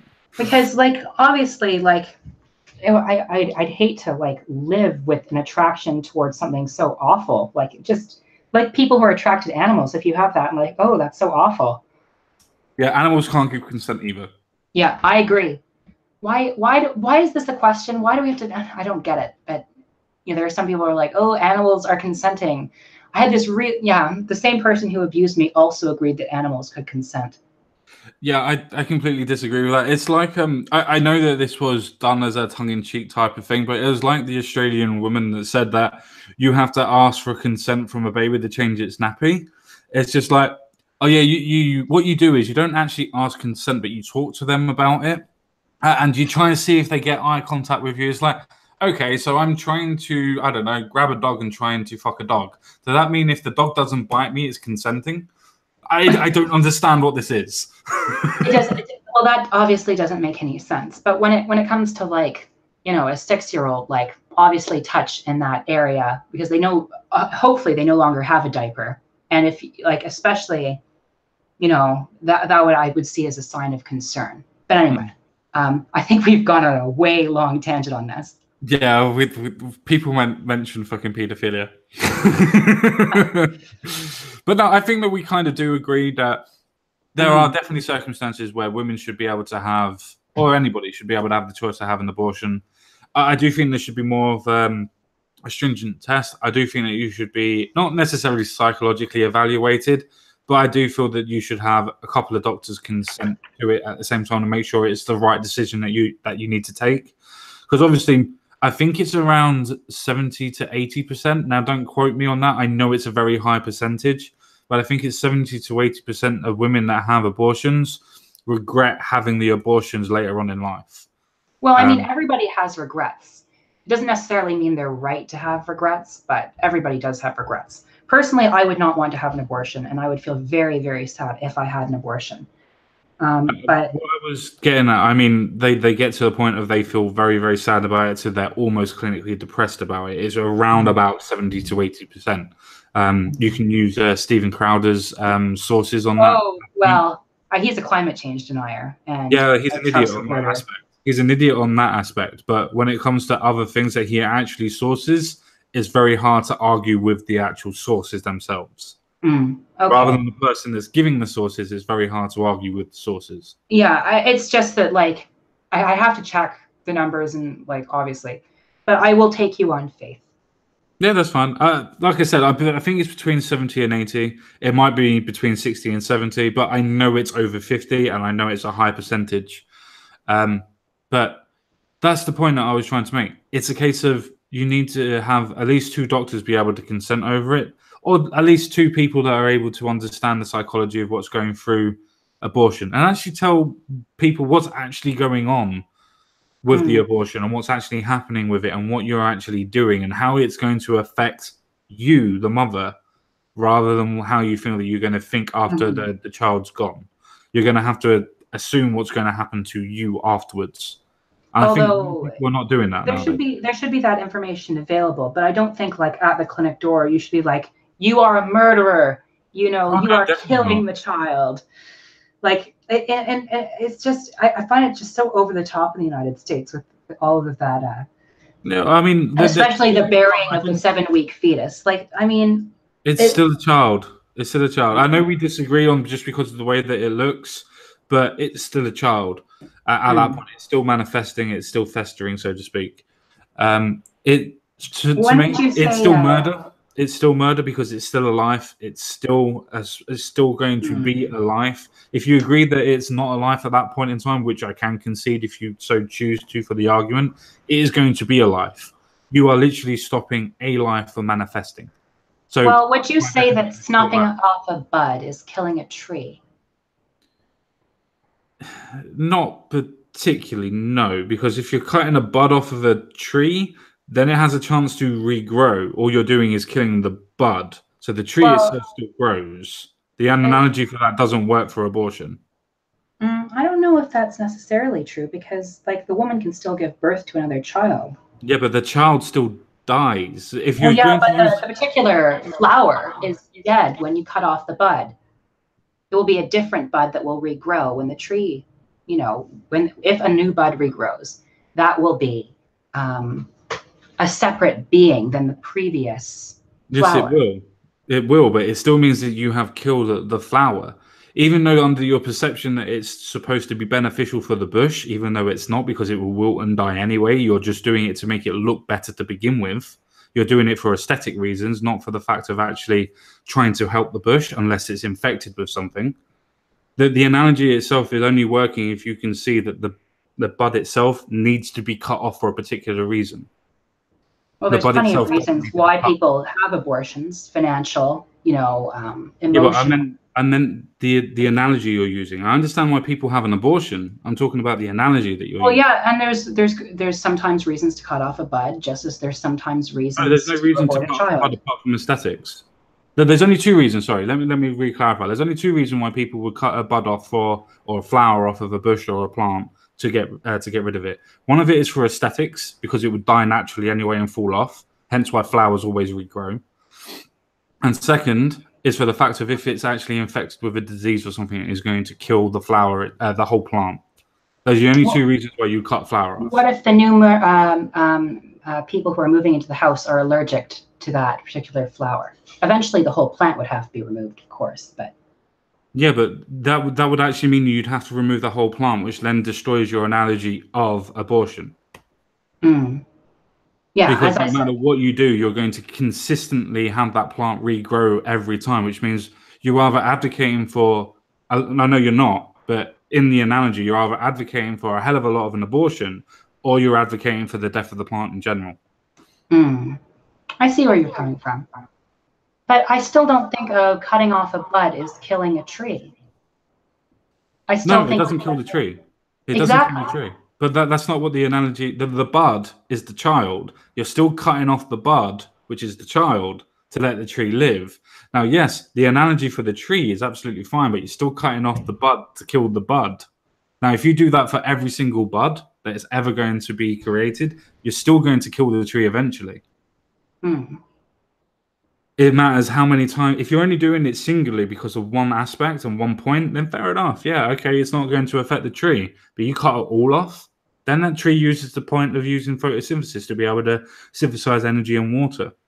But I don't think some women, it's true, can't have children after abortions, but some women can, and I don't think that it's murder to end something before a certain stage. Like, I don't believe that life begins at conception. No, you think it begins after the 7-week or 8-week period or whatever it is. Well, I think that life really becomes extremely worthy of moral consideration after the child is born. After it's left the vagina. Obviously, it's important to care for, because it's still a living being in the time it's in the womb. Obviously, I do believe that you should have medication to remove all pain. That should definitely be required in abortions. You should be. Why should it have medication to relieve pain if it's not alive? It's alive. It's just not a child. You're not killing a child. You're killing something. But then you're still murdering a life. You're still stuffing out a life. So. Well, I mean, we all participate in some extent in cutting off lives. I mean, if you're not a vegan, we to some extent participate in the ending of a ton of lives. Now, Yeah, but they have a purpose. They have a purpose. When if you're eating meat, for instance, which obviously you're alluding to, if you're killing a cow, you're using the cow to be able to be eating it something. It has a purpose. Some people, killing it for a reason. tons of companies actually are quite wasteful with their cows and don't really use very much of them. Even if you only use 10% of the cow, there's still a purpose of killing the cow. Well, there's a purpose to having an abortion. It's to it's just killing the child. There is no purpose besides killing the child. You can have reasons for killing the child, but the purpose of an abortion is to kill the child. The purpose of an abortion is to kill the child, but since there are reasons to kill the child, that is the purpose. Well, I can find reasons for killing anybody. Does that mean it's morally correct?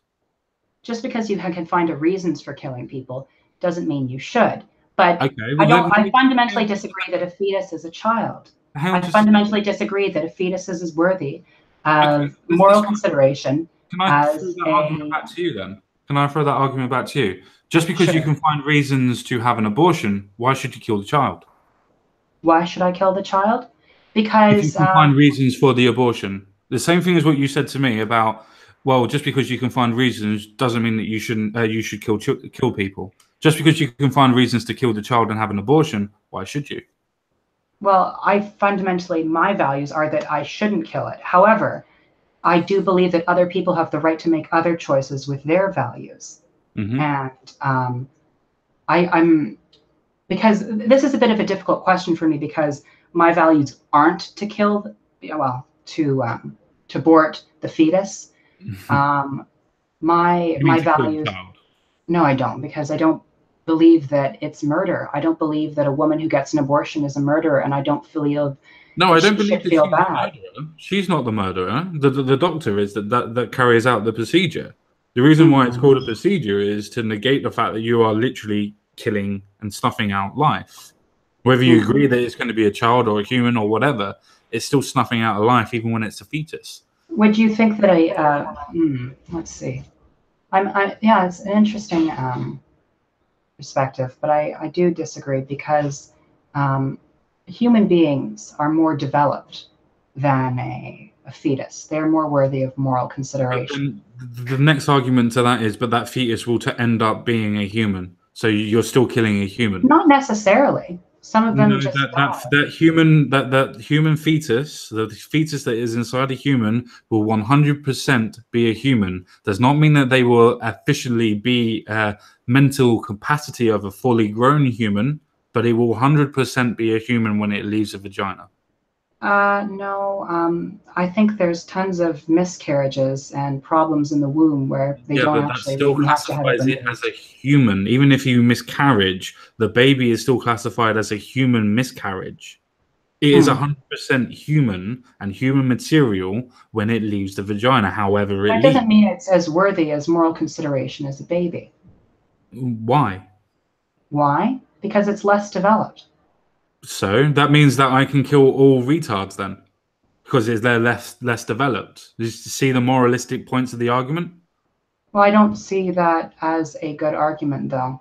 But your argument is that because something is less developed than you can kill it. So to me, my argument is that it's less worthy of moral consideration. Not that you should kill it. Fine. It's less. I'll use your words. It's less considerable of moral arguments or whatever, right?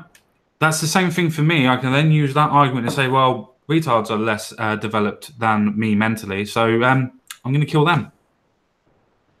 Well, I mean, you're arguing against. I don't. That's an interesting argument again. I suppose that you think that the same logic that's applied to abortion was used to justify, say, eugenics. No, that's not what I'm suggesting at all. I'm saying that with your logic, that if you were able to use that logic to say that because somebody is slightly less developed or is less developed than what you perceive to be normal, that you can go and abort those children. Well, that's fine. As long as I call it abortion, I can then abort the mentally deficient or mentally retarded people. Now, I don't want to advocate that, and I'm not advocating it. But I'm saying that with those moral points that you've just used, I can justify it. Well, the difference is that dumb people are only, they're not actually less developed. They're still fully formed humans. A fetus is not fully formed. A fetus is on the path to becoming a baby. They are not a baby.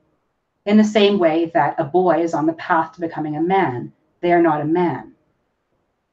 I still understand your point, but it still goes to the point that just because it's not fully developed, I can still use that as an aspect of saying, well, because they're mentally not developed, I can still use that moralistic point to confirm what I was already thinking. But my point is physical development.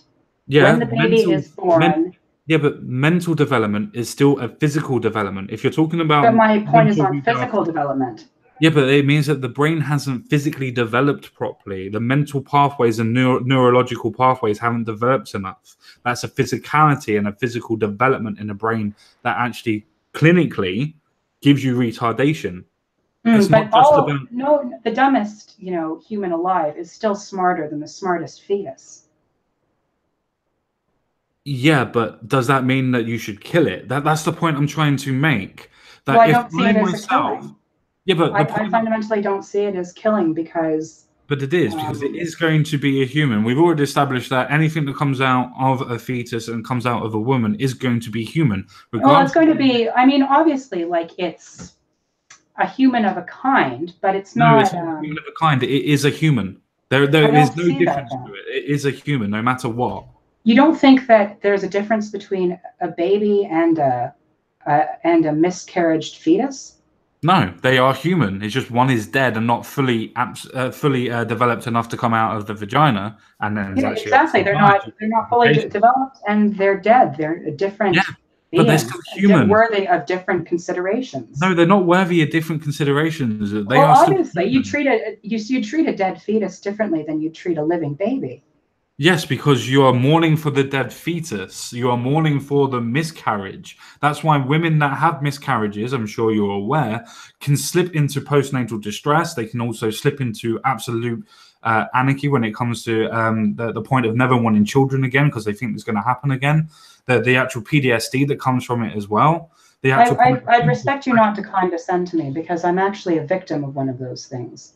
But I'm not condescending to you. I'm pointing out the fact that even if you yourself or people of this argument are suggesting that miscarriage is not human. No, that my mother had a postnatal depression and treated me quite badly because of it. I know that is a thing.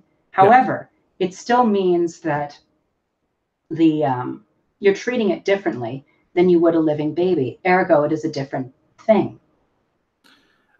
No, the reason why you're treating it differently is not because that it is a miscarriage. You are treating it differently because it is dead. Well, it's not alive. But it's dead because of the miscarriage. Yes, because of complications. It is still human, and that is why people go into depression because of it, because they know that it is human.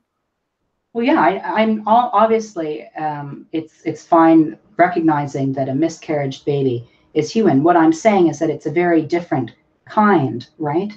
No, no. That's like saying that because somebody's died, that we don't want to go and bury them, that we don't treat them any differently than what we would do if they were alive. Well, some people do advocate for that. Not that I agree. I mean, this is a very difficult argument to have because I don't actually want to ever have an abortion because my values are that I value life.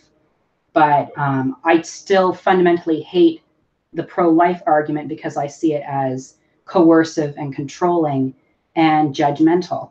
But I haven't judged anybody on my argument. Well, I don't know. The whole talking of this personal responsibility and the assumption that, these slutty women are going out there and, just are they not ignoring all the rules.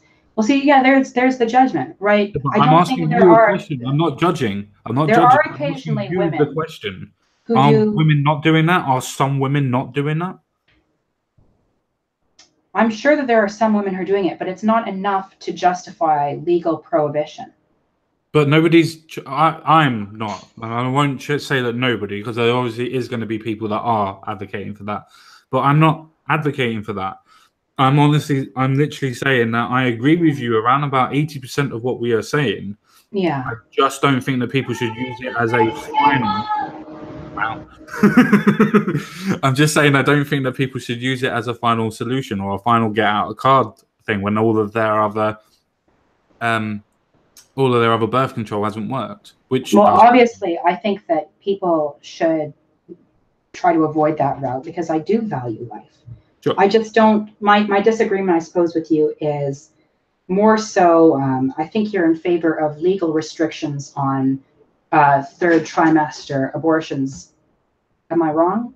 What's the third trimester dates for? I think it's like Canada? 16 to like 30 months or something like that. Yeah, definitely. Yeah. I'm not, because I do see it as the woman's choice. She's the one who will still have to give birth to the baby and bear the extremely painful brunt of pregnancy. She's the one that will still have to care for the child. I mean, ideally, a baby should be, a parent should be able to take someone to court and it would be the man. Unfortunately, there are some laws. Actually, I think Canada is one of those countries where a man or a woman is granted guardianship over the baby, but Sure. you can. And I do think that there are some men who are probably better at it than women, but most of the time, it's going to be the woman's job to spend the resources and devote the time to raising a child. And I don't want to bring a child into a world to a woman that doesn't want them, that was forced to have them by the government. That is, fundamentally. Sorry. Even if you assume that they're forced by the government, they're not forced by the government. They're forced by biology. It's government that legislates that they can have an abortion because the technology exists. It's not a case of the government is this god. No, it's the biology that dictates that they are going to have a child. Yeah, but they can have an abortion, which the government is preventing them from doing. I think this is somewhat of a nitpick. It's not really, no, because it is the fact of the biology is the fact that what's going to happen. Now, I do agree with you that I do think that in most circumstances, or at least some circumstances, the government should have no instances in what goes on this aspect. But I do feel that in some aspects is they should be tested. Some of these women should be tested. Now, I don't mean that they should be tested on how many partners they've been with or how many times they've had sex with or anything like that. I'm not saying that they should be tested on that side of things. I mean that they should be tested on why are they having the abortion? Do they know all of the aspects that are going to happen with it? Do they know what's going to happen in the future when you feel resentful from it? Is this the right decision? I don't think that is happening nowadays, and I think that it should happen.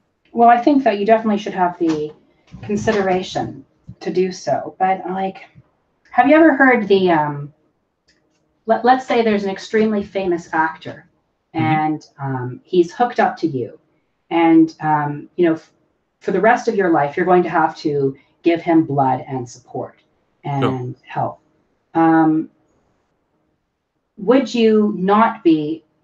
Shouldn't you have the freedom to say, no, I'm under no obligation to help you to survive? I can't, I can't be expected to put my entire life on the line so you can live.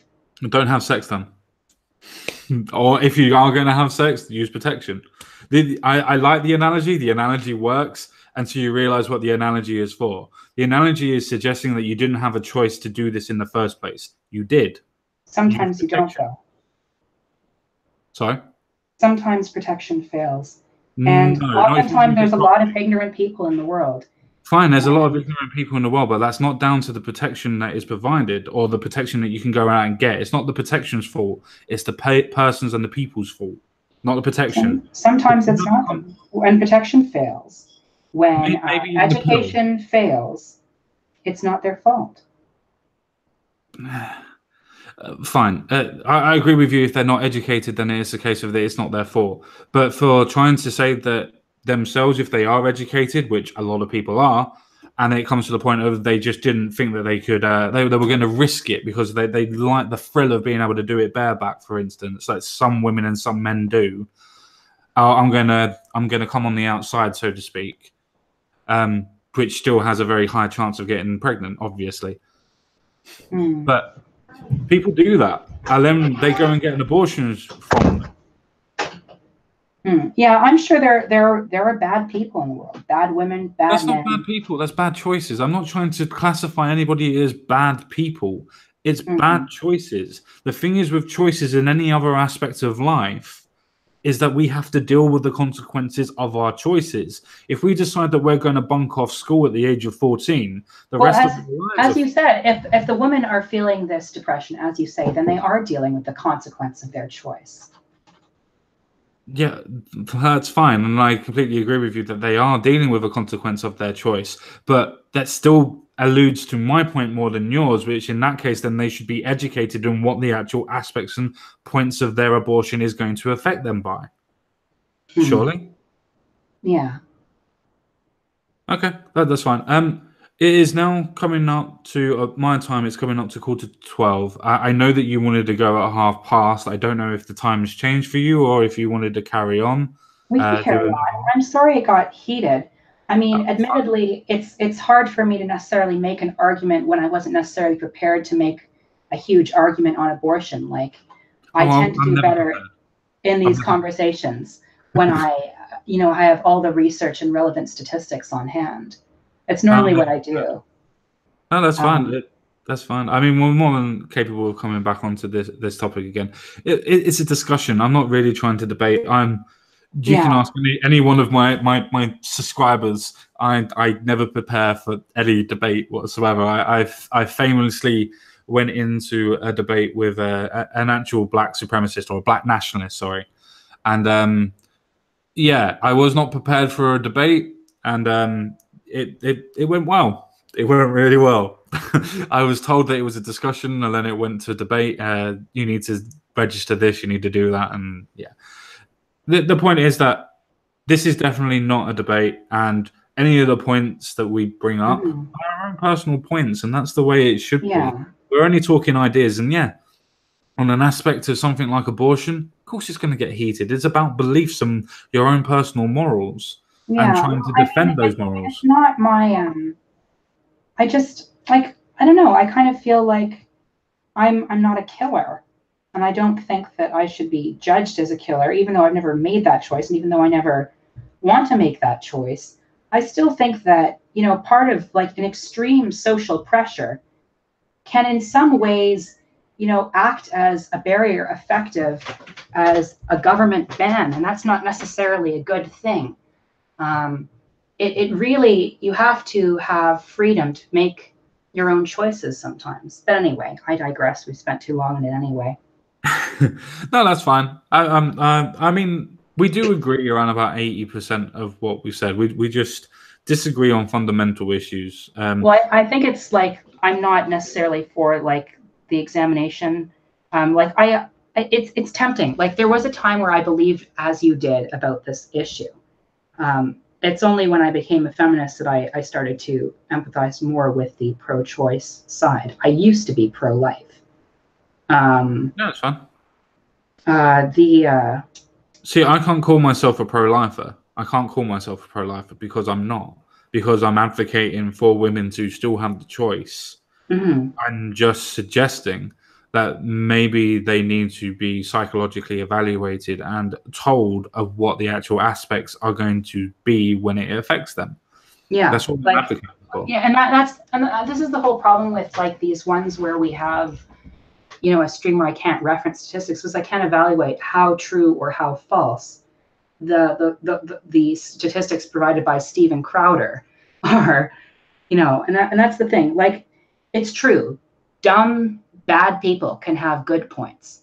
Not that I'm suggesting that you're a dumb, bad person. Oh, I am. I am the dumb person. I'm not sure about the bad, but I am dumb. But with someone like Steven Crowder, like when you're a climate change denier, that like immediately is a huge black mark on my record when it comes to someone's opinions. Sure. I absolutely actually agree with you. But then I would suggest when you have media that has been caught in lines, and I can use the BBC from my area, I can use the CNN from their areas. Does that mean that they're lying on everything? Probably not. Does that mean that you put your own bias into a reporting? Probably. Does that mean Stephen Crowder doesn't necessarily believe in climate change and he's looking for reasons to deny it? Possibly. These are all questions that may be and maybe not. We all draw of a personal opinion from it. Everybody puts their own biasness into any sort of question or news article that's ever going to happen. Well, yeah, because it's impossible. When humans aren't robots, it's possible to eliminate bias completely. Yeah. Yeah, like, I don't know. I just, like, I see so much of life as absent of choice. I see a lot of things as being due to social pressures. And a lot of times things will happen where it's not rape, but, you know, situations where a woman does say yes, but where she doesn't actually want it at all. And that's not rape and shouldn't actually be prosecutable in court. But, like, there's just so many times when I felt in my own life that I have to appease other people, appease other people's morals, appease other people's beliefs, just give in to them to make them feel better about themselves. And Sure. I can see easily how that there are women out there who might, you know, feel the same, and they'd be like, oh God, I've made a terrible mistake. And I burned all my bridges because I let my my Mormon boyfriend bully me around. I let, you know, all these, you know, I let these kind of, you know, these puritanical types influence me. Or even, you know, sometimes, yeah, genuinely, I screwed up. I made a bad choice and I need help, but I'm still going to feel extremely guilty for what I'm doing. Like, Sure. I don't know. Abortion is one of the most difficult questions. I'm not going to pretend that it's hunky-dory, it's a simple solution. But I think that if people want abortion to be limited, they should definitely be for good, extensive sex education and providing services, you know, providing condoms to people who need it. Yeah. That's what I said. I mean, we basically agree on most aspects. We do basically agree on most aspects. It's just I'm advocating for something just slightly different, where I think that people should be made completely and utterly aware of what's going on and what the actual circumstances are going through. I do feel that we should probably leave that there. I don't think that there's any point really rehashing it. Otherwise, we would just end up rehashing everything again. There's no point in that. I think the discussion went well. Yeah, it got a bit heated, but I think it's supposed to be. I think if you're going to talk about abortion and you're not heated about it, you don't care enough about the subject. Yeah. Well, admittedly, I'm not an abortion expert or anything. Nor am I. Nor am I. I can't even get pregnant, God damn it. Sorry, I thought I'd throw that in there as a quick joke. Would you like to carry on? Sure. Yeah? Have you got enough time is what I was meaning. I do. Yeah? I do. No problem. Yeah, we'll move on then. Right, so what is the next bit? Because I was so happy about doing this one because I was excited about it myself on doing it. So what's the next one? So, peace. I think we can all agree peace is definitely worth fighting for. It's definitely worth having. So I think we can agree on peace in general there. I put that only seems radical in the context of America because unfortunately it is somewhat radical because our governments just love to go to war so much. Like Great Britain was another of the countries that was pulled into the quagmire of Iraq. Yeah. And I don't think a lot of... Oh, go ahead. No, I was going to say overwhelmingly with Labour and everything else like that, not to quote too much on British politics, but the fact is that the government completely and utterly lied to us, both sets, the US and the UK, lied to us about what was going on, where everything was, and blah, blah, blah. If you don't believe that they lied to us on the fact of the WMDs, they lied to us on the reasons why we were going to war at least. Second of all, especially with UK, I can't say about US, but especially with UK, our government banned us from being able to protest out of the Houses of Parliament. You're now no longer allowed to protest outside the Houses of Parliament themselves. You had the biggest ever in the whole of the United Kingdom's history of a protest that was going on in London to stop us from going to war, and the government still went to war. For whatever reason. Tony Blair eventually paid for that mistake with his entire political career. I mean, he did end up resigning after he won the election in 2005, if I'm not mistaken. Yeah, he didn't resign because of the war aspect of it. He resigned due to other aspects. He did. There was other conspiracy theories that were being drawn up at the time, and there were other suitcases that kept on getting lost, and suitcases being found in middle of parks with lots of dossiers going on and things like that. There was lots of crazy stuff going on in UK politics at that point. Mm-hmm. Well, I'm a big disliker of Tony Blair. Me too. But you do realize that his political career never nosedived. He was actually made envoy, peace envoy, nonetheless, by the way, oh my God, to the Middle East. That's disgusting. By the EU. Ugh. Yeah. I think Tony Blair should be in jail. Yeah, he definitely should be in jail. That is definitely one thing that every political fucking spectrum can agree on. Tony Blair needs to go to prison. Yeah, except like the neoliberals, because that's who I was. That's why I did that for, because there's so many interventionists I keep arguing with, who are like, Saudi Arabia is liberalizing. No, it's not. You know, I told them the same. I'm like, well, they just executed a woman rights advocate yesterday, and another was whipped to death with 1,000 lashes. Well, they're like, well, it's still liberalizing. I'm like, we did a story. I think it was 2 Fridays ago, where this man or woman was convicted of adultery. No, sorry. This man was convicted of killing his wife and the man that she was having an affair with. And because the man was somebody of a repute, so to speak, this other man was crucified. But before he was crucified, he had his head chopped off and then was crucified.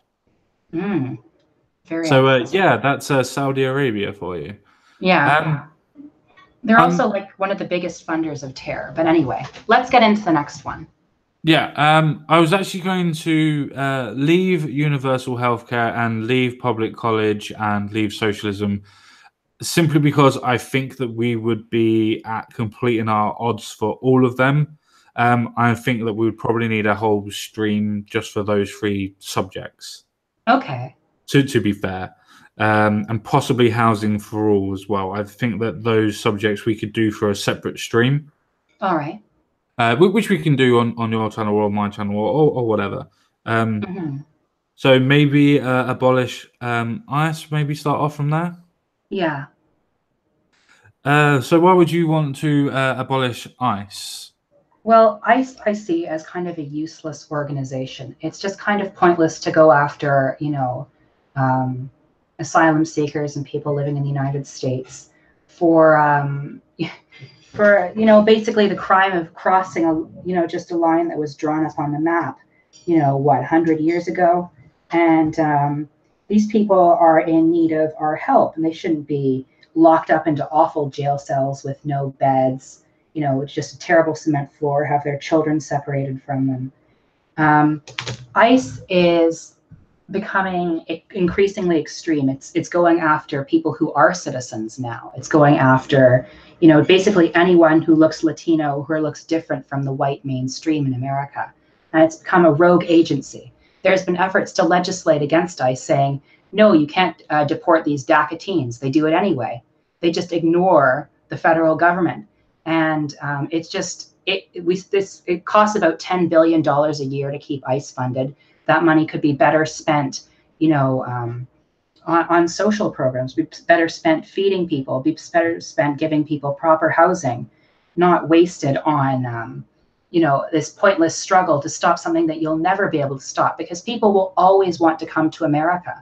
That's the only time that's going to stop, is if Trump keeps making America a worse country to live in. That's the only way. You can't legislate against supply and demand, and that includes people as well. You have to work against, things that are causing these problems, like the drug war, like all the gang violence in Latin America. You have to work as hard as you can to help those countries' governments deal with the corruption in that region as well.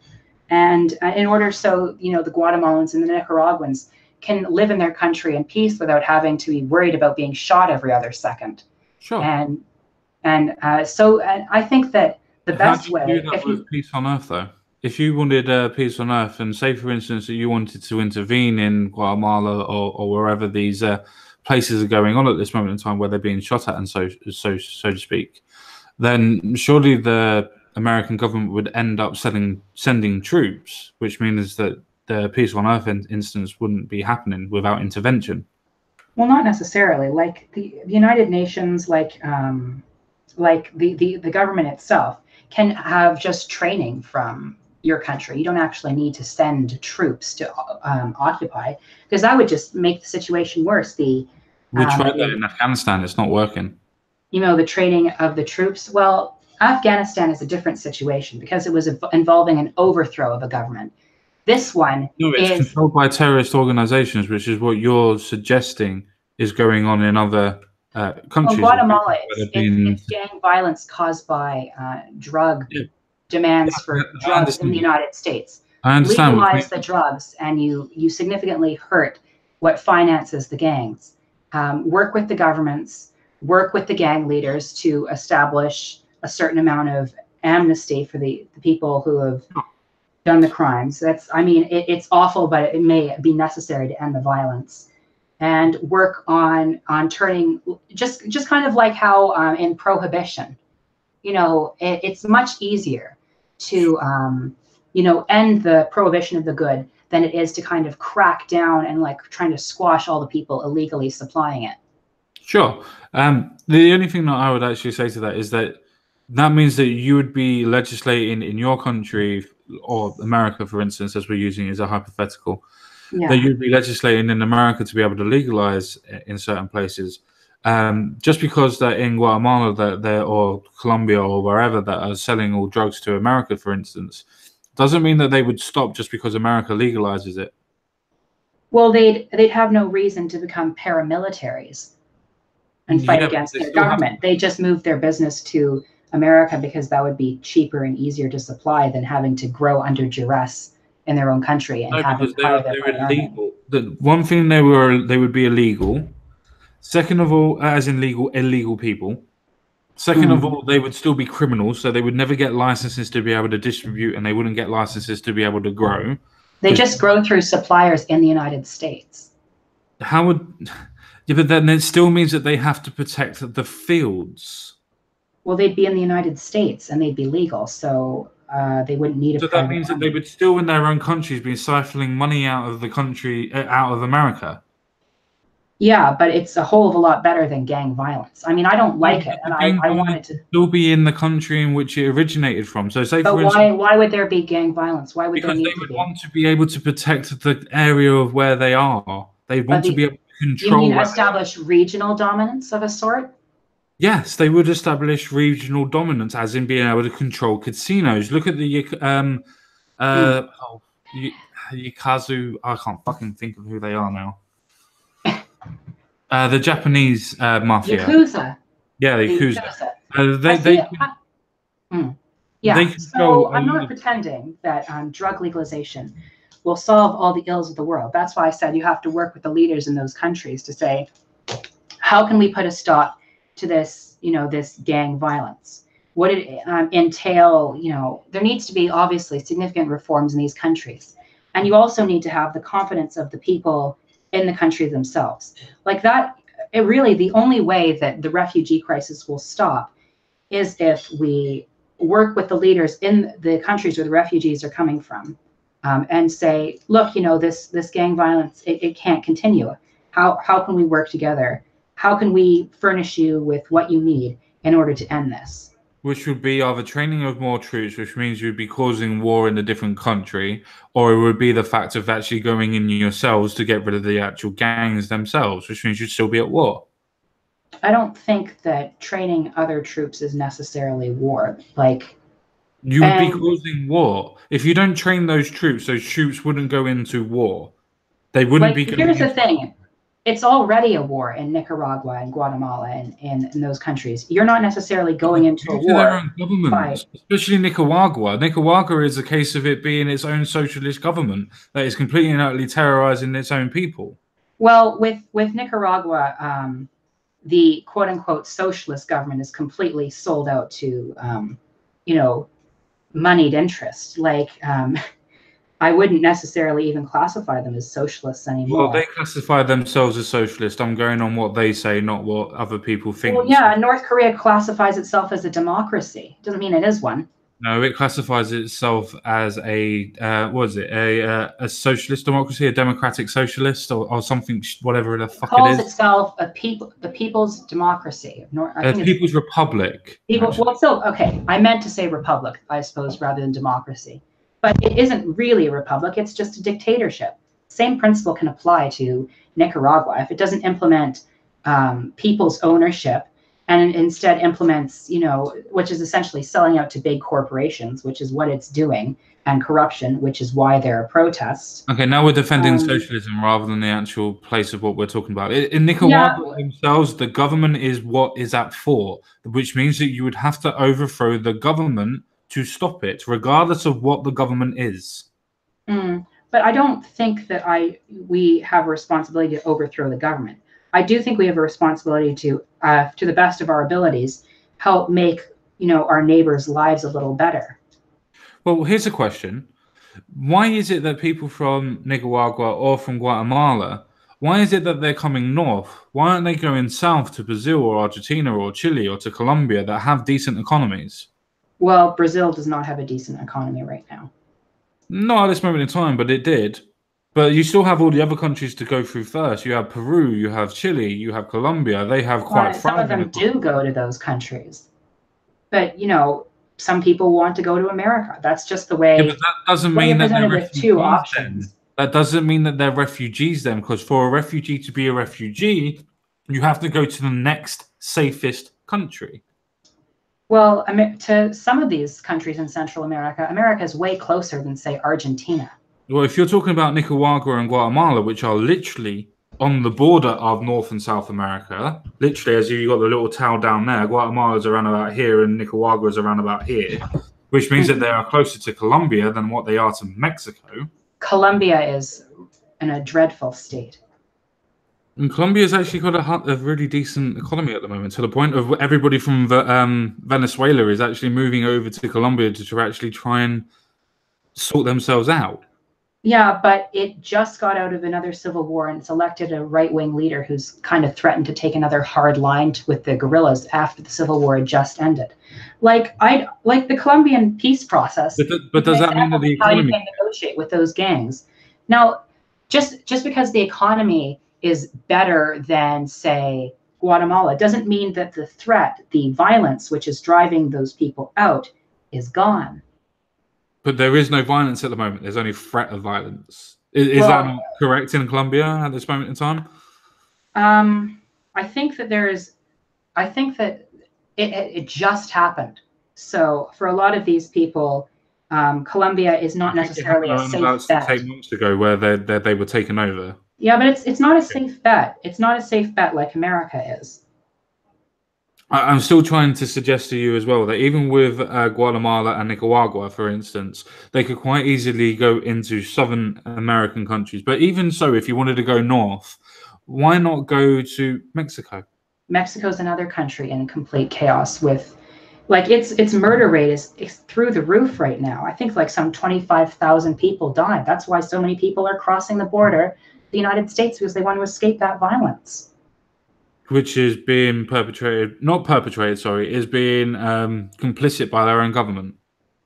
Yeah. Because they're not doing anything about it. Well, the government right now is crooks who are in the pocket of the United States. But when the left take over, they won't be crooks. I get it. No. Hopefully. I hope that won't happen. I mean, okay.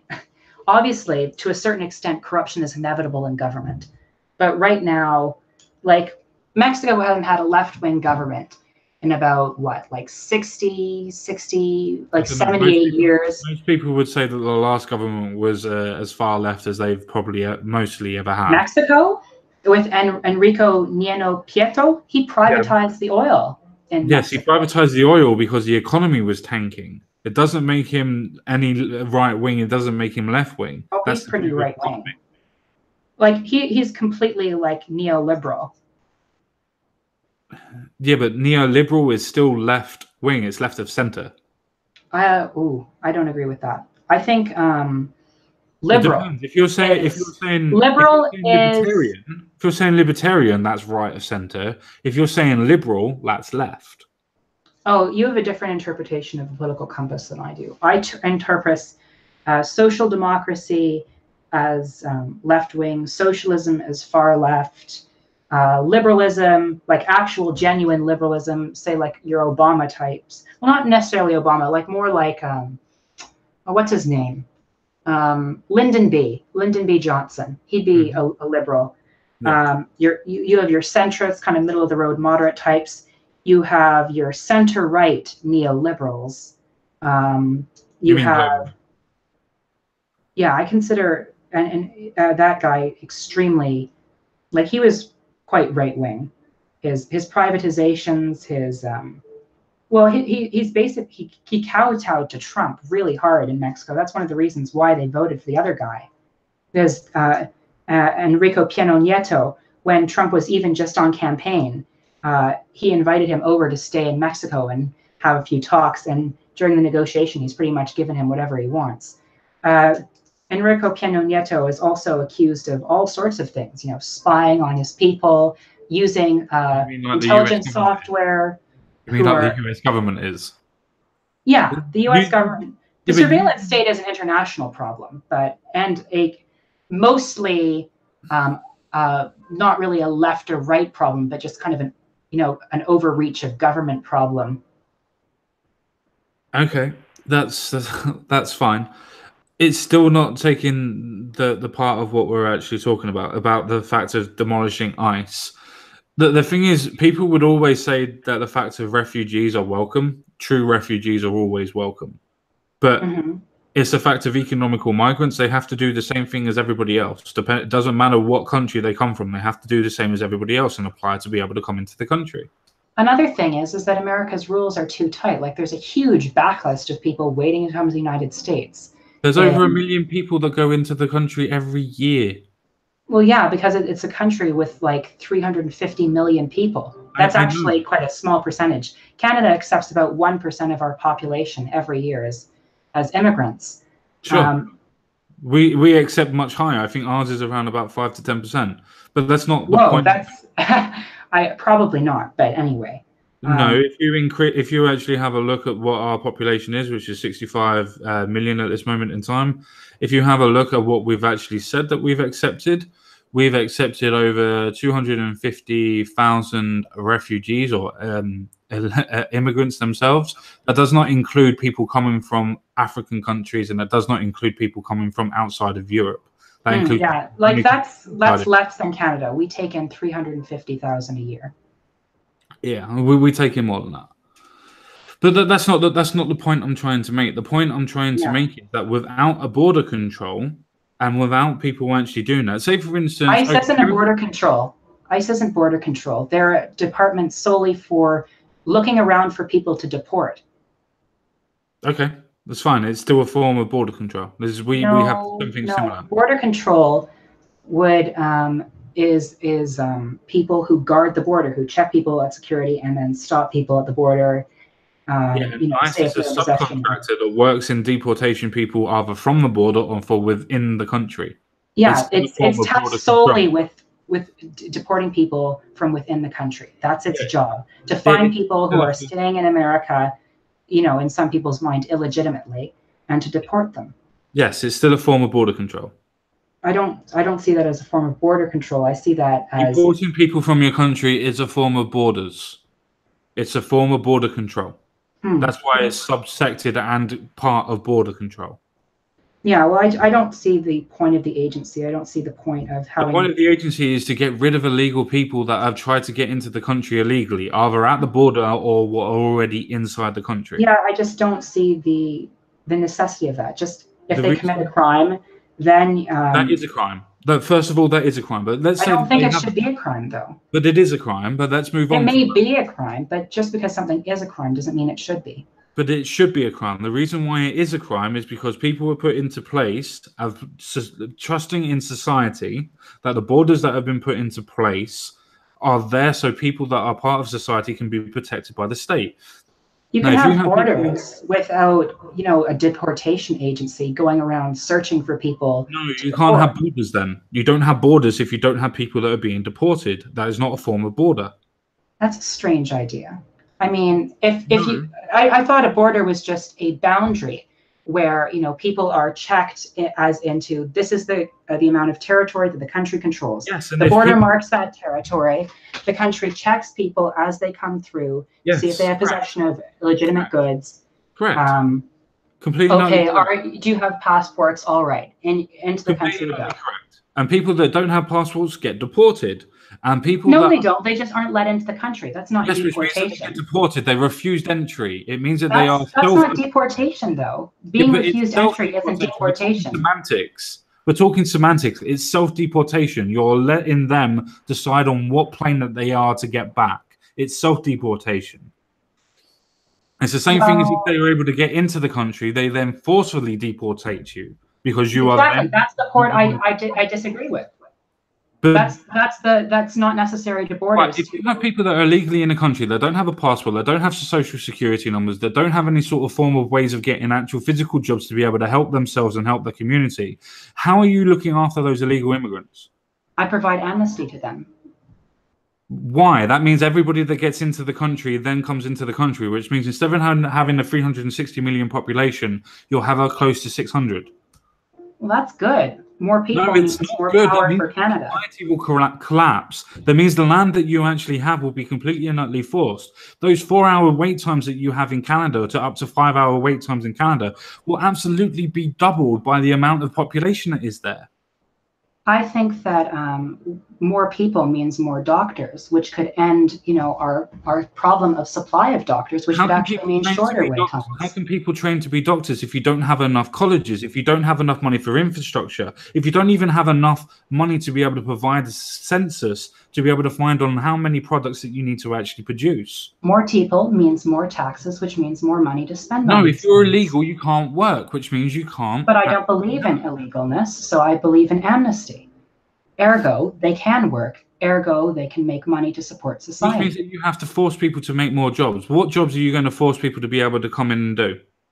I don't think that's necessary. I think that there's already a demand for jobs in certain sectors. So why can't the people that are already unemployed, that are homeless in countries, be able to use that to get jobs and places? Well, they don't actually want to do the jobs that are available. How do you know that? Because I've asked them. Oh, so you've asked what, 100 people, 1,000 people? Well, I mean, obviously we can look at census data and see that Canadians don't want to do jobs like picking fruits in the fields. Now, there's also tons of undocumented people who are skilled. I don't mind working. I want to teach people. That's why I started my YouTube channel. I want to work. I want to work. Working is part of, self-expression. It's a big part of joy in life, is being able to produce, being able to take pride in your labor. I'm fine with that. Okay, that's fine. So you're saying that people that don't want to work, that are homeless, for instance, or don't want to do fruit picking, they don't want to work at all? They should be provided for, but they don't. Some of them just want to do different jobs. There just isn't, enough. So why can't that sort of job available? So why can't they do different jobs?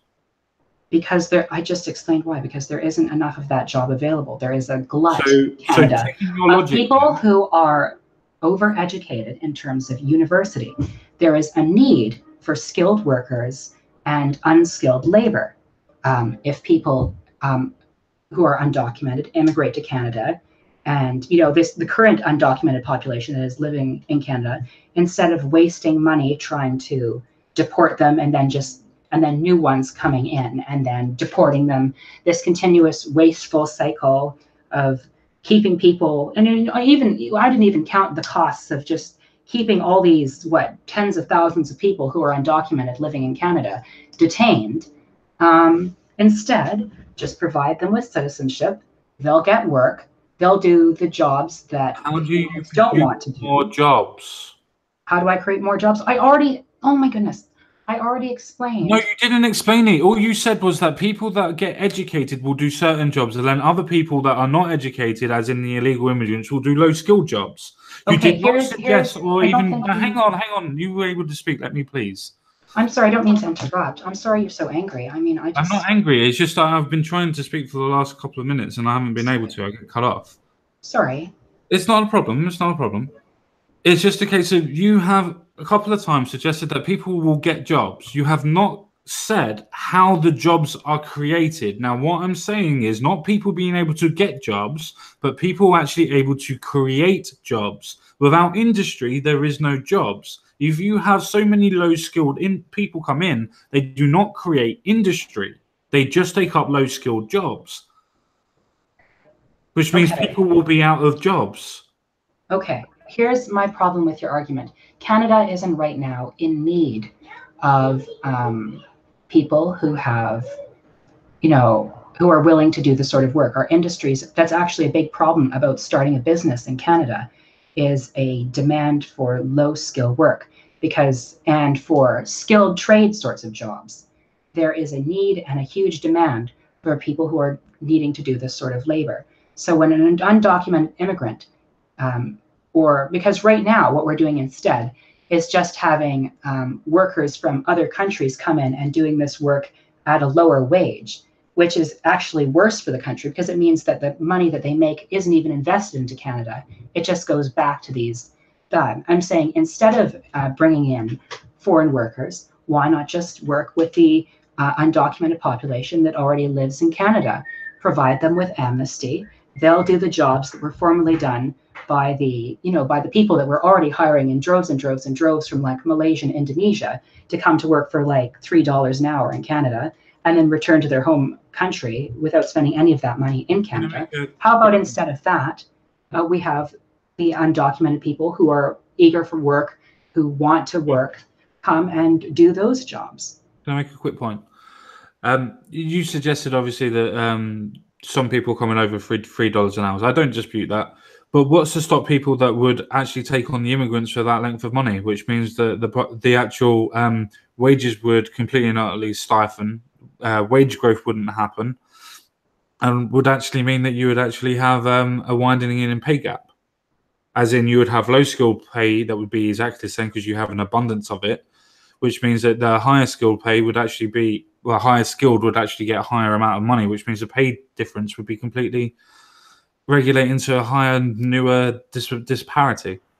Now, this is an interesting argument, actually, because I like this argument because it's a more sensible one against amnesty for undocumented immigration. The idea that an oversupply of labor will cause a shortage in the amount of pay. How you can prevent this is by having an increase in the minimum wage and by having worker ownership of the means of production. And then you don't create jobs. I don't think that's necessarily true. If you have more, if workers are paid at a higher rate, they spend more, and this spending creates investment, which creates more jobs. Oh, okay, sorry. That's not what I said. I said that.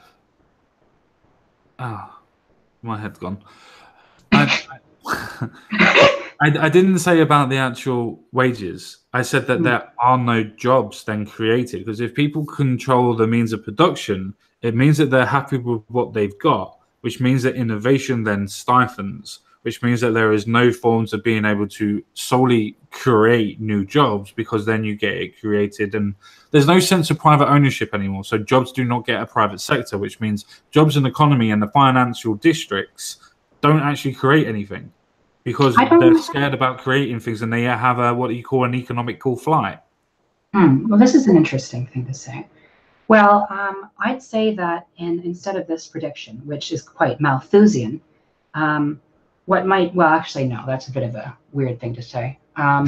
What I mean is that instead of kind of this doom and gloom prediction here, we could look to cooperatives which actually exist, worker ownership which actually exists in modern day societies. Say, for example, the Basque County in Spain in the Mondragon Cooperative.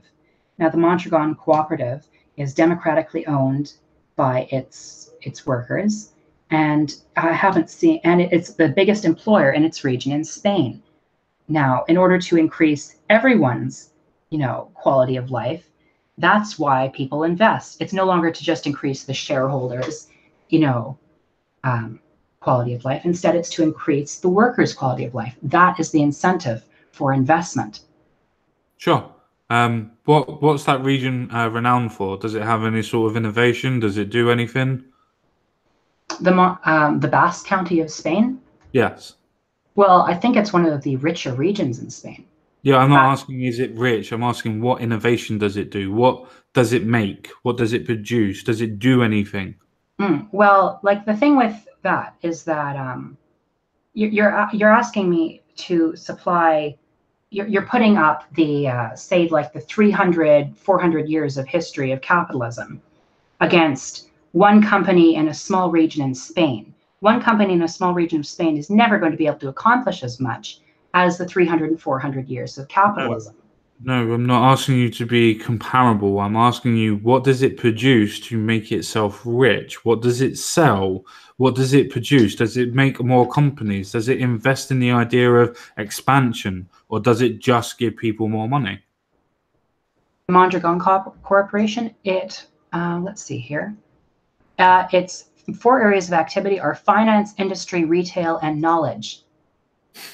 So you're telling me that a co-op is in a capitalist system, and you're expecting me to believe that a co-op that is in a capitalist system using it is supposed to be this benefactor of using cooperative systems? Because I'm very confused by this argument. You're saying that the idea of using a corporation to give means of production, which is not doing, it's using the financial. You're not listening. The Mondragon is called a corporation, but it's more of a federation of worker cooperatives. Fine. It's called its full name is the Mondragon Cooperative Corporation. Fine. And I asked you to provide me what does it do, and you told me that it works in finance and a couple of other things that are finance, industry, retail, and knowledge. Yeah, which are completely interlinked with capitalism. Well, of course they are, because you can't.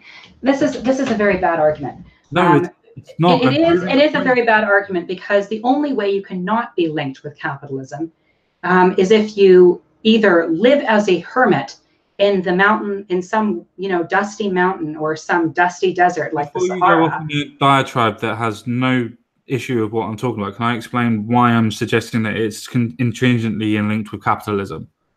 Okay. What I'm actually saying is that, okay, yes, it would use a capitalist system. That wouldn't be an actual instance or anything. It does not produce anything. It does not create anything. It does not give means of production to anybody. It literally uses the idea of knowledge, which can be sold on, of course. It also the idea of working in finance. Okay, so it manufactures consumer goods, capital goods, industrial components, products, systems, construction, and services. It includes very diverse business groups such as Avantail, Adaptive Design Optimization, Alec Engineering Training, Alcas Concierge. It's a really big, as I said, it's the most, it's the biggest company in its region in terms of employers. It's involved in a ton of things, and some of that is manufacturing. Now, a socialist society doesn't mean that everything will be manufacturing. Obviously, there are some people who are still going to need to. It's to do with an economical status, not to do with a governmental status. Yeah, it doesn't necessarily mean that that it suddenly doesn't become socialism if it's farmers or, No, I understand. Like I said, it's an economical system, not a political system. Mm-hmm. Yeah, I'm sorry. Can you explain your argument again for why you don't think the Mondragon, why you think it's intermeshed with capitalism and that it doesn't produce anything? I'm sorry. I didn't get your argument. No, you're completely right to ask. I was saying that from what you were suggesting at the beginning, that it was only to do with finance and things like that it doesn't actually produce anything. But just because that you actually produce something, you're still intrinsically linked with the idea of capitalism. Now, in this argument, which is now changing because you gave me some more information, because I didn't know, but the thing is with this argument is even though it is producing goods, it's a case of, yeah, okay, in this cooperative or federation of cooperatives, do all of the workers actually own what's going on in equal shares, or is it shares? You mean in terms of, like, do they all have a democratic decision about what happens, like a direct democracy? Democratic decision does not make it a socialist idea, and it does not give you ownership. Okay. You don't think that, like, saying you don't think I have a vote. I have a vote in my country. Does that mean I own my country? You have, because that's too large, really, to be. No, it's exactly the same principle. Well, first of all, your country doesn't actually own everything in your country. No, a lot of your country is owned by private citizens. I'm not using that as an argument. I'm saying that I have a democratic opinion and I vote in my country. Do I own my government and my country? No, because it's not a direct democracy. So you don't, nor is a company. A company is not a direct democracy either. Even if you say that all of the people vote, if it comes to a point of a decision, guess who gets the decision? The shareholders or the CEOs, the higher ups that have more of a proportion of the ownership. But the thing is, like, if it's by vote, then there isn't really a proportion of ownership. Every worker is as equal as one another. Then, doesn't it? I don't see how that's so. How is something like... It means that you own part of it. It means that you are owning the means of production. Just because you have a vote on the say of what the production does and says doesn't give you ownership. How does it not give you ownership? I use the same argument as I did before. I have a vote in my country. That does not mean I own my country.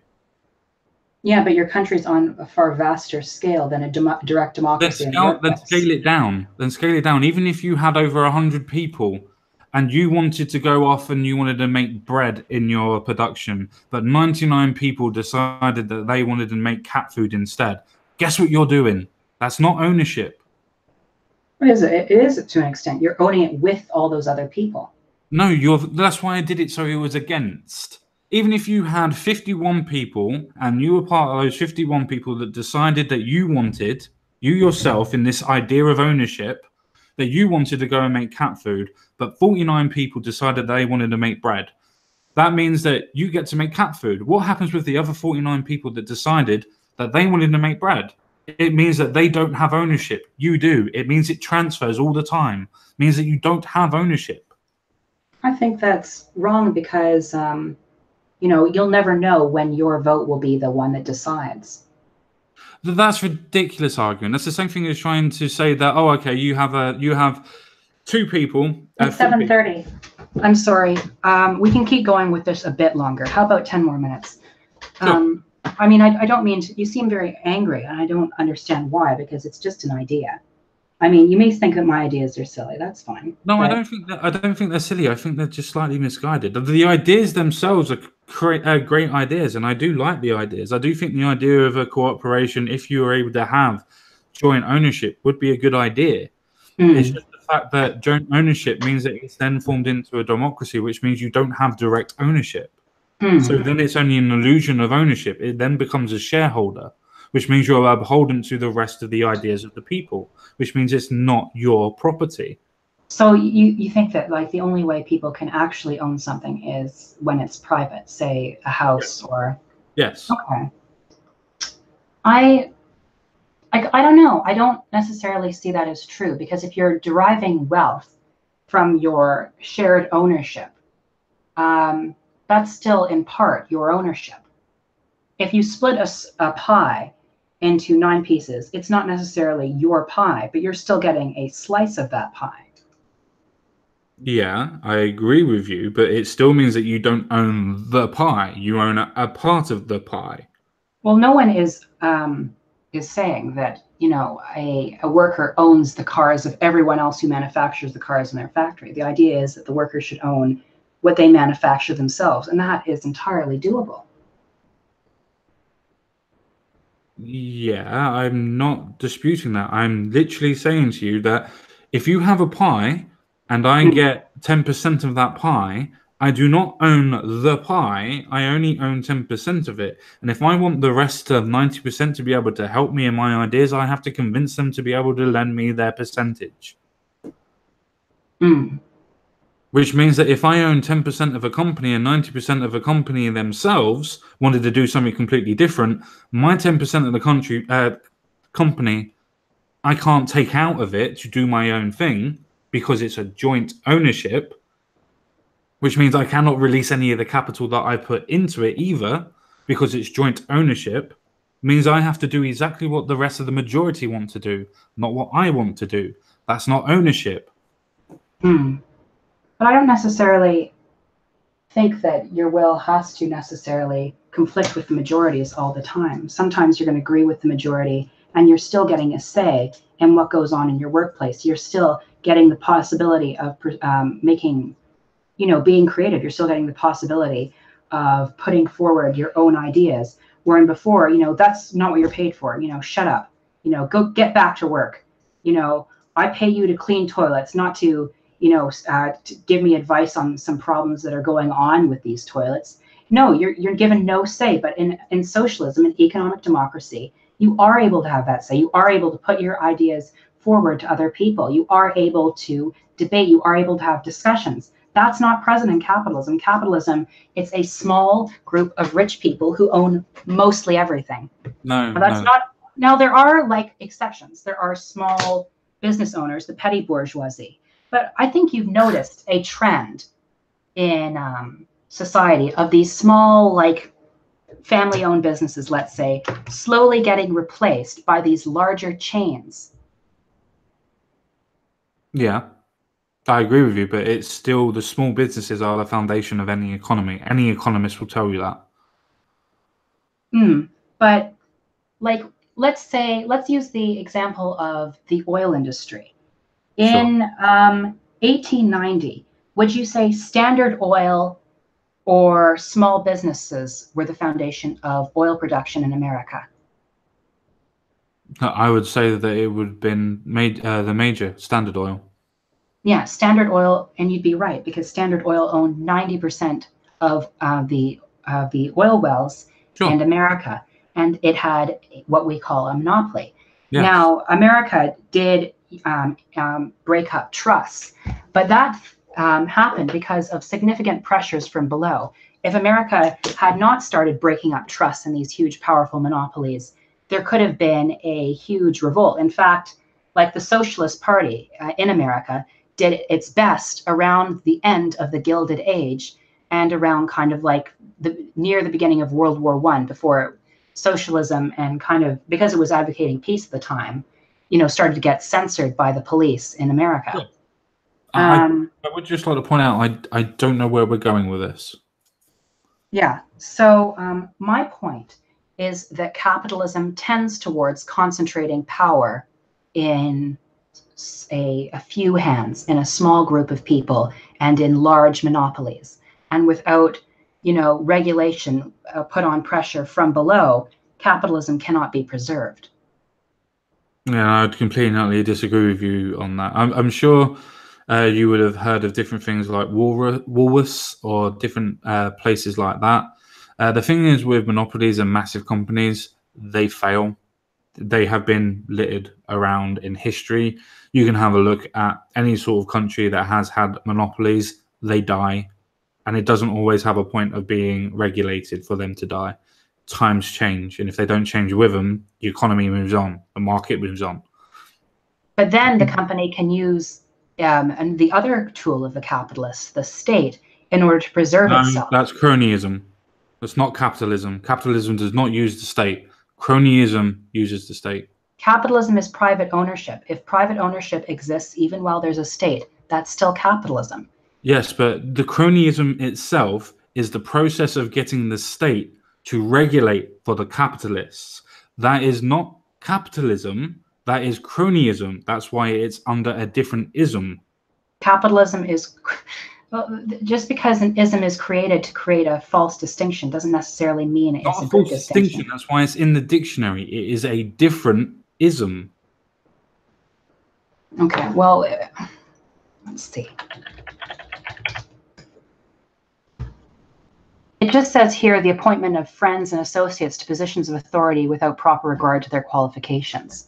It doesn't. That can exist under capitalism. You can still, if you own a huge company, you can still appoint your friends to positions of patronage. You can also do it to the state, which is not capitalism. Capitalism itself, that's the reason why it's classified as cronyism and not capitalism. That's because it's describing a pattern of behavior. This pattern of behavior can coexist with capitalism. That is separate from capitalism. It happens. Capitalism produces cronyism, is what I'm saying, because socialism also produces famine. But does that mean that famine is inherently to do with socialism? Probably not. They're two completely different things. I mean, I'm not for the kind of forced collectivization. But you're doing it now by saying that cronyism is part of capitalism when it's not. It's separate. Well, famine has existed under capitalism. Famine has existed. I'm saying that an example to differentiate between the two, as you would naturally defend famine from socialism. I'm telling you that it is completely different from capitalism, and using that as a point to be able to show you the difference. But cronyism under capitalism still exists, is what I'm saying. And cronyism under capitalism doesn't just go away when capitalism becomes crony. Crony capitalism is, sure, a worse state of capitalism than, let's say, social democracy, but it's still a form of capitalism. Just like famine and dictatorship is a form of socialism, we can argue the semantics of the definitions, but the point is the definitions are there for a reason. They are differentiating between them. But cronyism can happen under any economic system. My point is that capitalism accentuates cronyistic tendencies, because if you concentrate power in a small number of hands... We're talking past each other. We're literally talking past each other. You are defending, you are trying to attack the ideology of capitalism, and I'm trying to point out to you that I could attack the ideology of socialism by saying that it causes famine and dictatorships and completely destroys the economy. Now, all of that's not true necessarily of just socialism, but that's the point I'm trying to make you understand, that the distinction is what is important. Yes, it operates and has connotations of being under a capitalist system, but it's not a capitalist system. It uses capitalism as a starting system and then accentuates itself. That's why it's its own ism and its own circumstances from it. I don't see... Cronyism has existed under monarchy. It's existed under all sorts of different systems. Which is why it's separate and it has its own definition, and you can use it in any aspect. Yeah, exactly. But my point is that just because cronyism happens under capitalism doesn't mean that capitalism has stopped existing.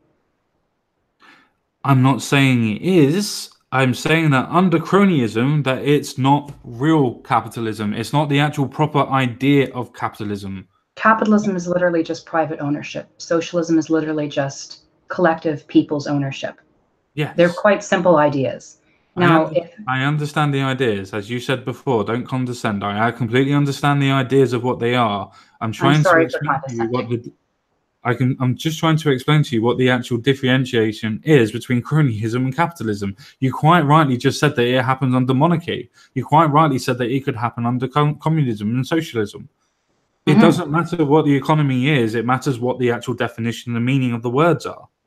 Yeah, but my point is that there is no point in distinguishing between crony capitalism, because and capitalism, they're both still capitalism. Just as there's no point in distinguishing between crony socialism. Does that mean Russia was socialist?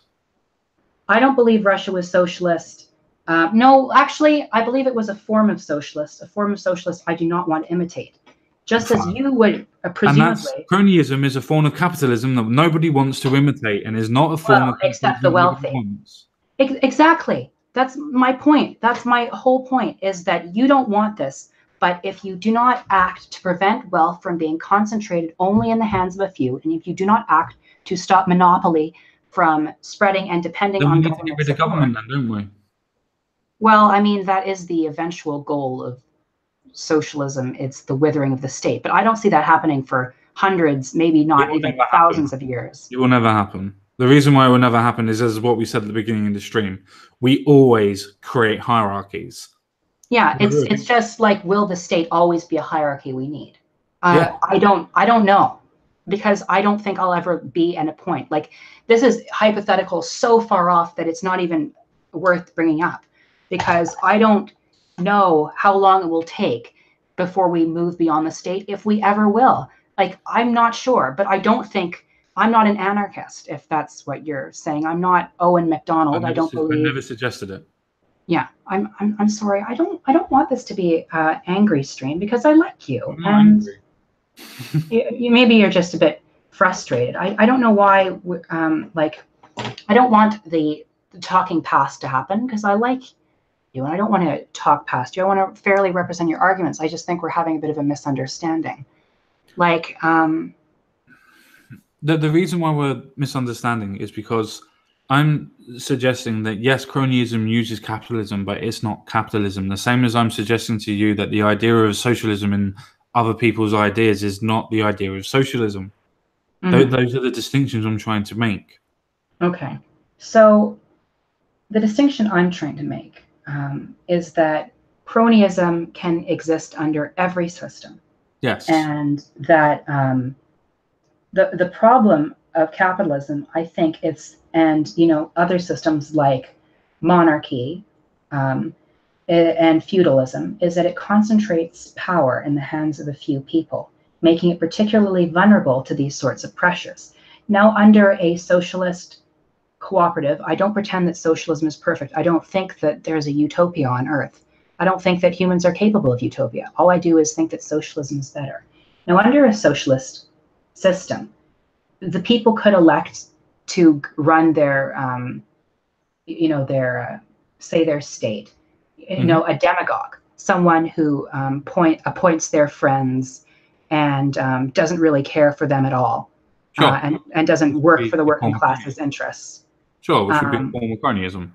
Exactly, and he could promote his candidates to the people and say, vote for this guy. He's a good friend of mine, even though they're all just working together to funnel what funds the people allocate them to help them manage their communes to themselves. And that's obviously that's a danger in socialism, because that's always a danger in democracy of a demagogue. But when it comes to capitalism, I see it as more vulnerable, because inherently it concentrates power and wealth into the hands of a few. And I think capitalism, if not regulated, will continue to accumulate power into the hands of the few. Sure. Now, and say like a company sees its power and influence starting to fade, it still has all that power and influence needed to convince the state to protect it. The state can be both an enemy and a friend to corporations. Like right now, all the huge corporate welfare in Great Britain, I think it's like $100 billion a year. Sure. It's something really obscene. Yeah. Like companies didn't always have that money. It took, lots and lots and years of lobbying, but because they had all that influence, they could accumulate that wealth. Sure.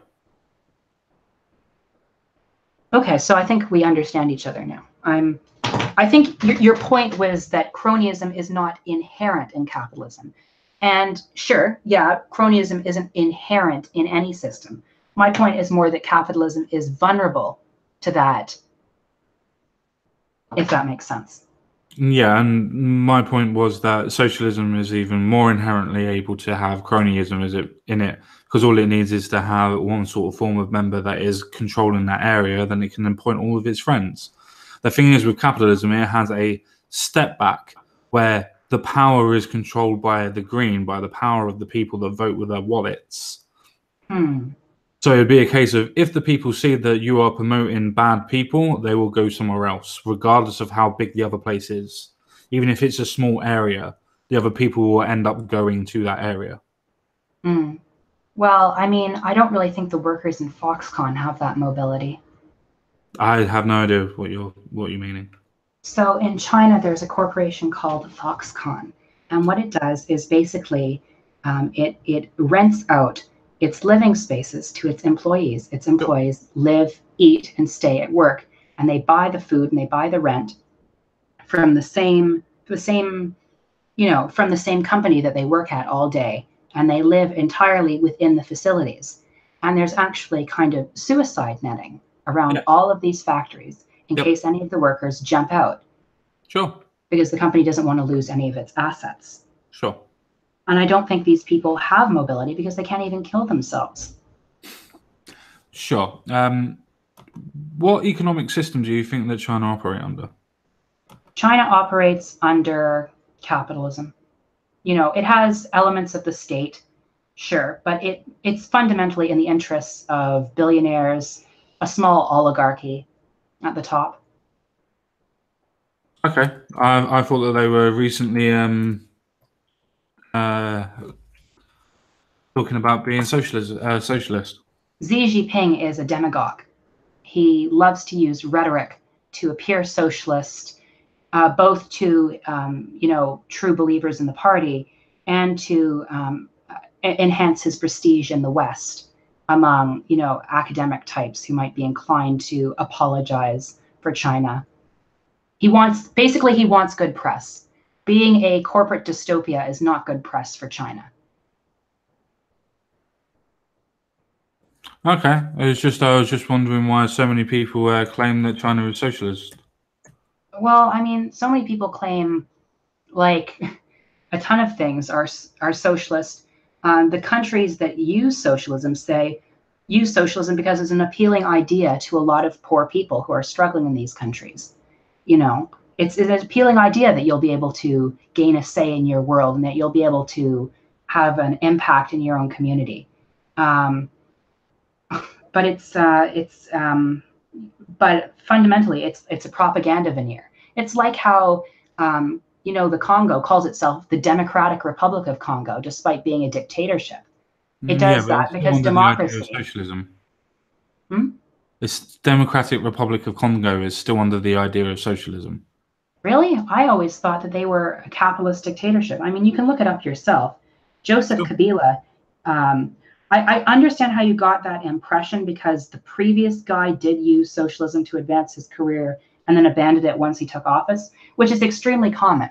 And that's kind of why I advocate a more grassroots form of socialism, workers taking the means of production slowly from the bottom up, as opposed to state-imposed, massive government ownership. That's not my model. I mean, government has its place in ensuring the security and well-being of its people. It doesn't have a place in necessarily owning everything and deciding everything about their lives, and constantly in establishing extreme surveillance states. Are you just reading up about China and the Democratic Republic of Congo right now? I'm just looking at the Democratic Republic of Congo. To be fair, or People's Republic. There's quite a lot up there. 2008, 2015. To be fair, they do say that he was trying to get close to the URSS, but it's never turned into a fully socialist country. It just had most ideal.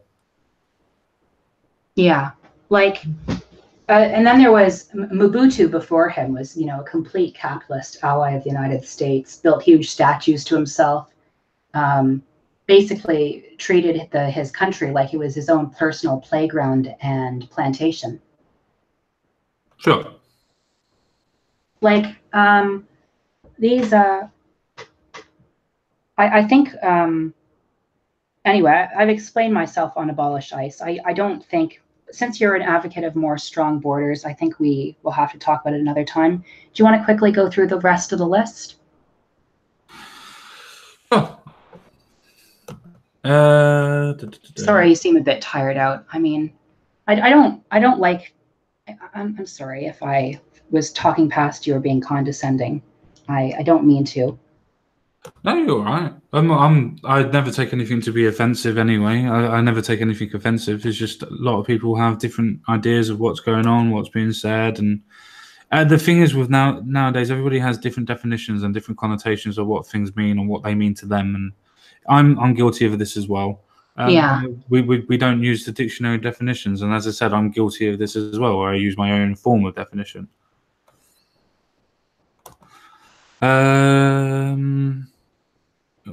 I don't believe there should be housing for all. Mm-hmm. I believe we should have access to housing for all, sure, but we shouldn't have housing for all. How do you pay for it? How do the builders get paid for it? Blah, blah, blah.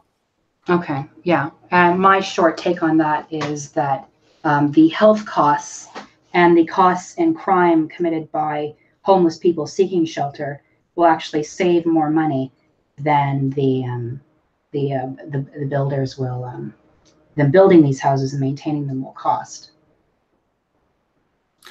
Yeah, there are quite a lot of people that are into criminality and into criminal damage that actually have homes, and they, to my knowledge, outweigh the fact of homeless people. Because if all homeless people were able to commit damage and were able to commit crimes, then crime rates would be heavily up. A crime is normally convicted and done by people that are actually in homes. You mean committed? Well, that's because there are more people in homes than there are people who are homeless. A lot of homeless people are sick and starving, but those who can usually try to squat somewhere, you know, if they can't find spaces outside, because a lot of cities introduce anti-homeless infrastructure.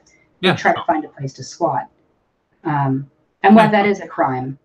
That is a crime, but it's not the same as going out and actually causing criminal damage and actually going out and trying to mug somebody and actually hurting somebody. Most homeless, not all, but most homeless people don't do that. Yeah. My point was more that, like, if you find them squatting and the owner decides to press charges, you also have to pay for them staying in jail now, when really this could have all been, and that still doesn't really get rid of the whole medical cost of care, because it's extremely unhealthy to live outside, especially if your city has extreme anti-homeless infrastructure. Sure. And that creates a huge burden on the taxpayer as well. Hopefully you agree on LGBT rights. Oh yeah, no, I agree on LGBT rights. I think that anybody that has any sort of ideas should be able to express them and be able to make sure that they're able to go off and do whatever they want to do. I definitely agree with that. The only issues that I have is forcing people to use pronouns by law. If you don't force me to use pronouns, I will use pronouns that you ask me to use, as I have done today. Well, I don't believe in laws around that sort of thing. I know. That's why I will always. Some interesting arguments in the chat. Some people believe that democracy leads to socialism. That I don't believe any nation was ever socialist. Don't even bother to ask, because I'm a liar. Jeff Bezos, the huge billionaire who owns like $140 billion, is a socialist. No true socialism. Well, actually, I do believe there are examples of socialism. Essentially just a ton of straw men. Yeah, that's the reason why we never take the arguments of chat. They're entitled to their opinions, and if you want to not attack their opinions, but want to go against their points, I'm sure I can invite them in if you wanted to. I'm sure you No. Since we're about to leave and wrap this stream up, it's been lots of fun. I've enjoyed it quite a bit. No worries. I am sorry. I do get a little bit passionate sometimes about what I'm doing and what I'm saying, and especially when it comes to certain topics. Also, as well, it's also 1 o'clock in the morning. It's 1 a.m. where I am at this moment in time. Yeah, so, and I want you to have a good night's sleep. Well, what do you think of parental leave? I think parental leave should be a case of it should extend to both men and females. That's why I said parental leave, not maternal leave. I know, that's why. No, I completely agree. I think that most people are able to get 6 months. If not 6 months, they're allowed to have 4 months. I think that if it comes to the point of both parents able to having 4 months, then you get 8 months in total. So that's just at 4 months each. So I think that's quite decent, and I completely and utterly agree with that. And probably disagree with universal basic income. Yeah, because there's no way of being able to pay for it. If I was to live in a utopian world where I didn't have to worry about where money was coming from and the idea of the country looking after other people, then I would completely and utterly agree with most of you on the socialistic ideas. Socialism on paper works really well. I just think the implementation, it needs a bit more of a refinement. Well, I do agree with you that I do not like the state socialist model implemented by, like, say, Marxist-Leninist countries. I do like some of the steps that have been taken forward, and say in Rojava, or by the Zapistas, or by other workers' movements operating, kind of independently in the West and in all parts of the world. But the really heavy, like the regimes, I think tend to go quite badly. Sure. In regards to universal basic income, it's as a replacement of welfare to remove the bureaucracy associated with the all the different benefits that have been created over the years. Instead of that, everyone just receives a certain amount of money and a check every year, and that cuts down extremely on the cost of the bureaucracy, resulting in an actual saving of money as opposed to a increase in spending. No, it wouldn't cut down on an increase on spending. The reason why it wouldn't, if you've only got 10% of your population on welfare, or even 50%, you are still giving 100% of your population universal care. No matter how much that you want to, not you personally, but the idea itself wants to slice it, you are always going to spend less on welfare than what you would do on universal basic income. It's an interesting idea. I think that, like, a lot of the costs of welfare come from all the deductibles and all the conditions and all that sort of paperwork. And eliminating a lot of this paperwork could save a lot of money. It could, but it still wouldn't go anywhere near to 100% of the population, or we can't ever do 100%, sorry. 100% of the working population, so nigh on probably 80-something% of the population. Being able to receive a universal basic income. Okay. It's still a case of it still wouldn't touch the sides. For instance, the bureaucracy, you'd still have people being able to push the buttons for everything. You'd still have people to deal with the welfare sort of offices as well, with the idea of a universal basic income as well. How did disabled people get into it? Yes, they have a universal basic income, but surely with you being disabled, you would get more. Where do you go from that? That means you would have more people, more bureaucracy into it as well. Well, I think we have to explore some of the statistics on this. This is normally why I have statistics on hand when I do debates, as opposed to this one where I got the sense that you didn't want that. You wanted a more casual discussion, which is why I didn't bring statistics as I normally do. Next time bring statistics. I probably will never ever bring statistics because I normally just use the statistics that people bring with them. Okay, to answer Aunt Jack's question, I believe socialism is economic democracy, not dictatorship. And the United States is definitely capitalist. Socialism can exist in limited forms inside capitalism, but I think one day socialism will supersede it, and you probably disagree with me, and that's fine. But thank you everyone for watching. I've had a lovely time talking with you, the Common Sense Guy. I hope to do so again, perhaps on my channel, perhaps on yours again. Sure. And I'd love to come to yours. Thanks for going through this wish list. It's been a lovely time chatting. Ta-ta for now. See you later. Thank you for coming on. Right there, everyone. How's everybody doing? I thought that was actually quite a good discussion. I thought it was quite interesting. I think that we ended up talking past each other. I think that has more to do with me. I think I was a little bit too tired, to be honest. But that's what you got to do if you're going to want to talk to people. You're going to have to make sure that you're able to physically talk to them and understand what their points of view are. Yeah, I think it's been a good day, good stream, to be fair. Quite interesting. I think that we agreed on quite a lot of stuff, surprisingly, to be fair. I think we agreed on quite a lot of stuff. Even the stuff that we didn't really agree on, apart from the last aspect. I think it was a case of we were about 70 to 80% there. I think that's what we've got to really look at. The fact is that we are more similar than we are apart. I just think that we have different ideas of trying to make the world a better place. I think that's where we have to realize that different people are going to have different ideas about it. I'm getting a little bit of a headache, to be fair. So I'm going to get off. It has nothing to do with what's happened tonight. It's mainly to do with the fact that I'm really, really tired. And it's the fact that, well, I haven't been feeling well for the last couple of days. And I think I shouldn't have done this stream in general anyway, simply because I knew it was going to be a late one. But I'm really happy that I did do it. I think the ideas that were expressed here were quite decent ideas, to be fair. That being said, I'm going to love you and leave you guys. So thank you very much. I will speak to you all again real soon. But from now and to then, I'll see you again. Bye-bye for now.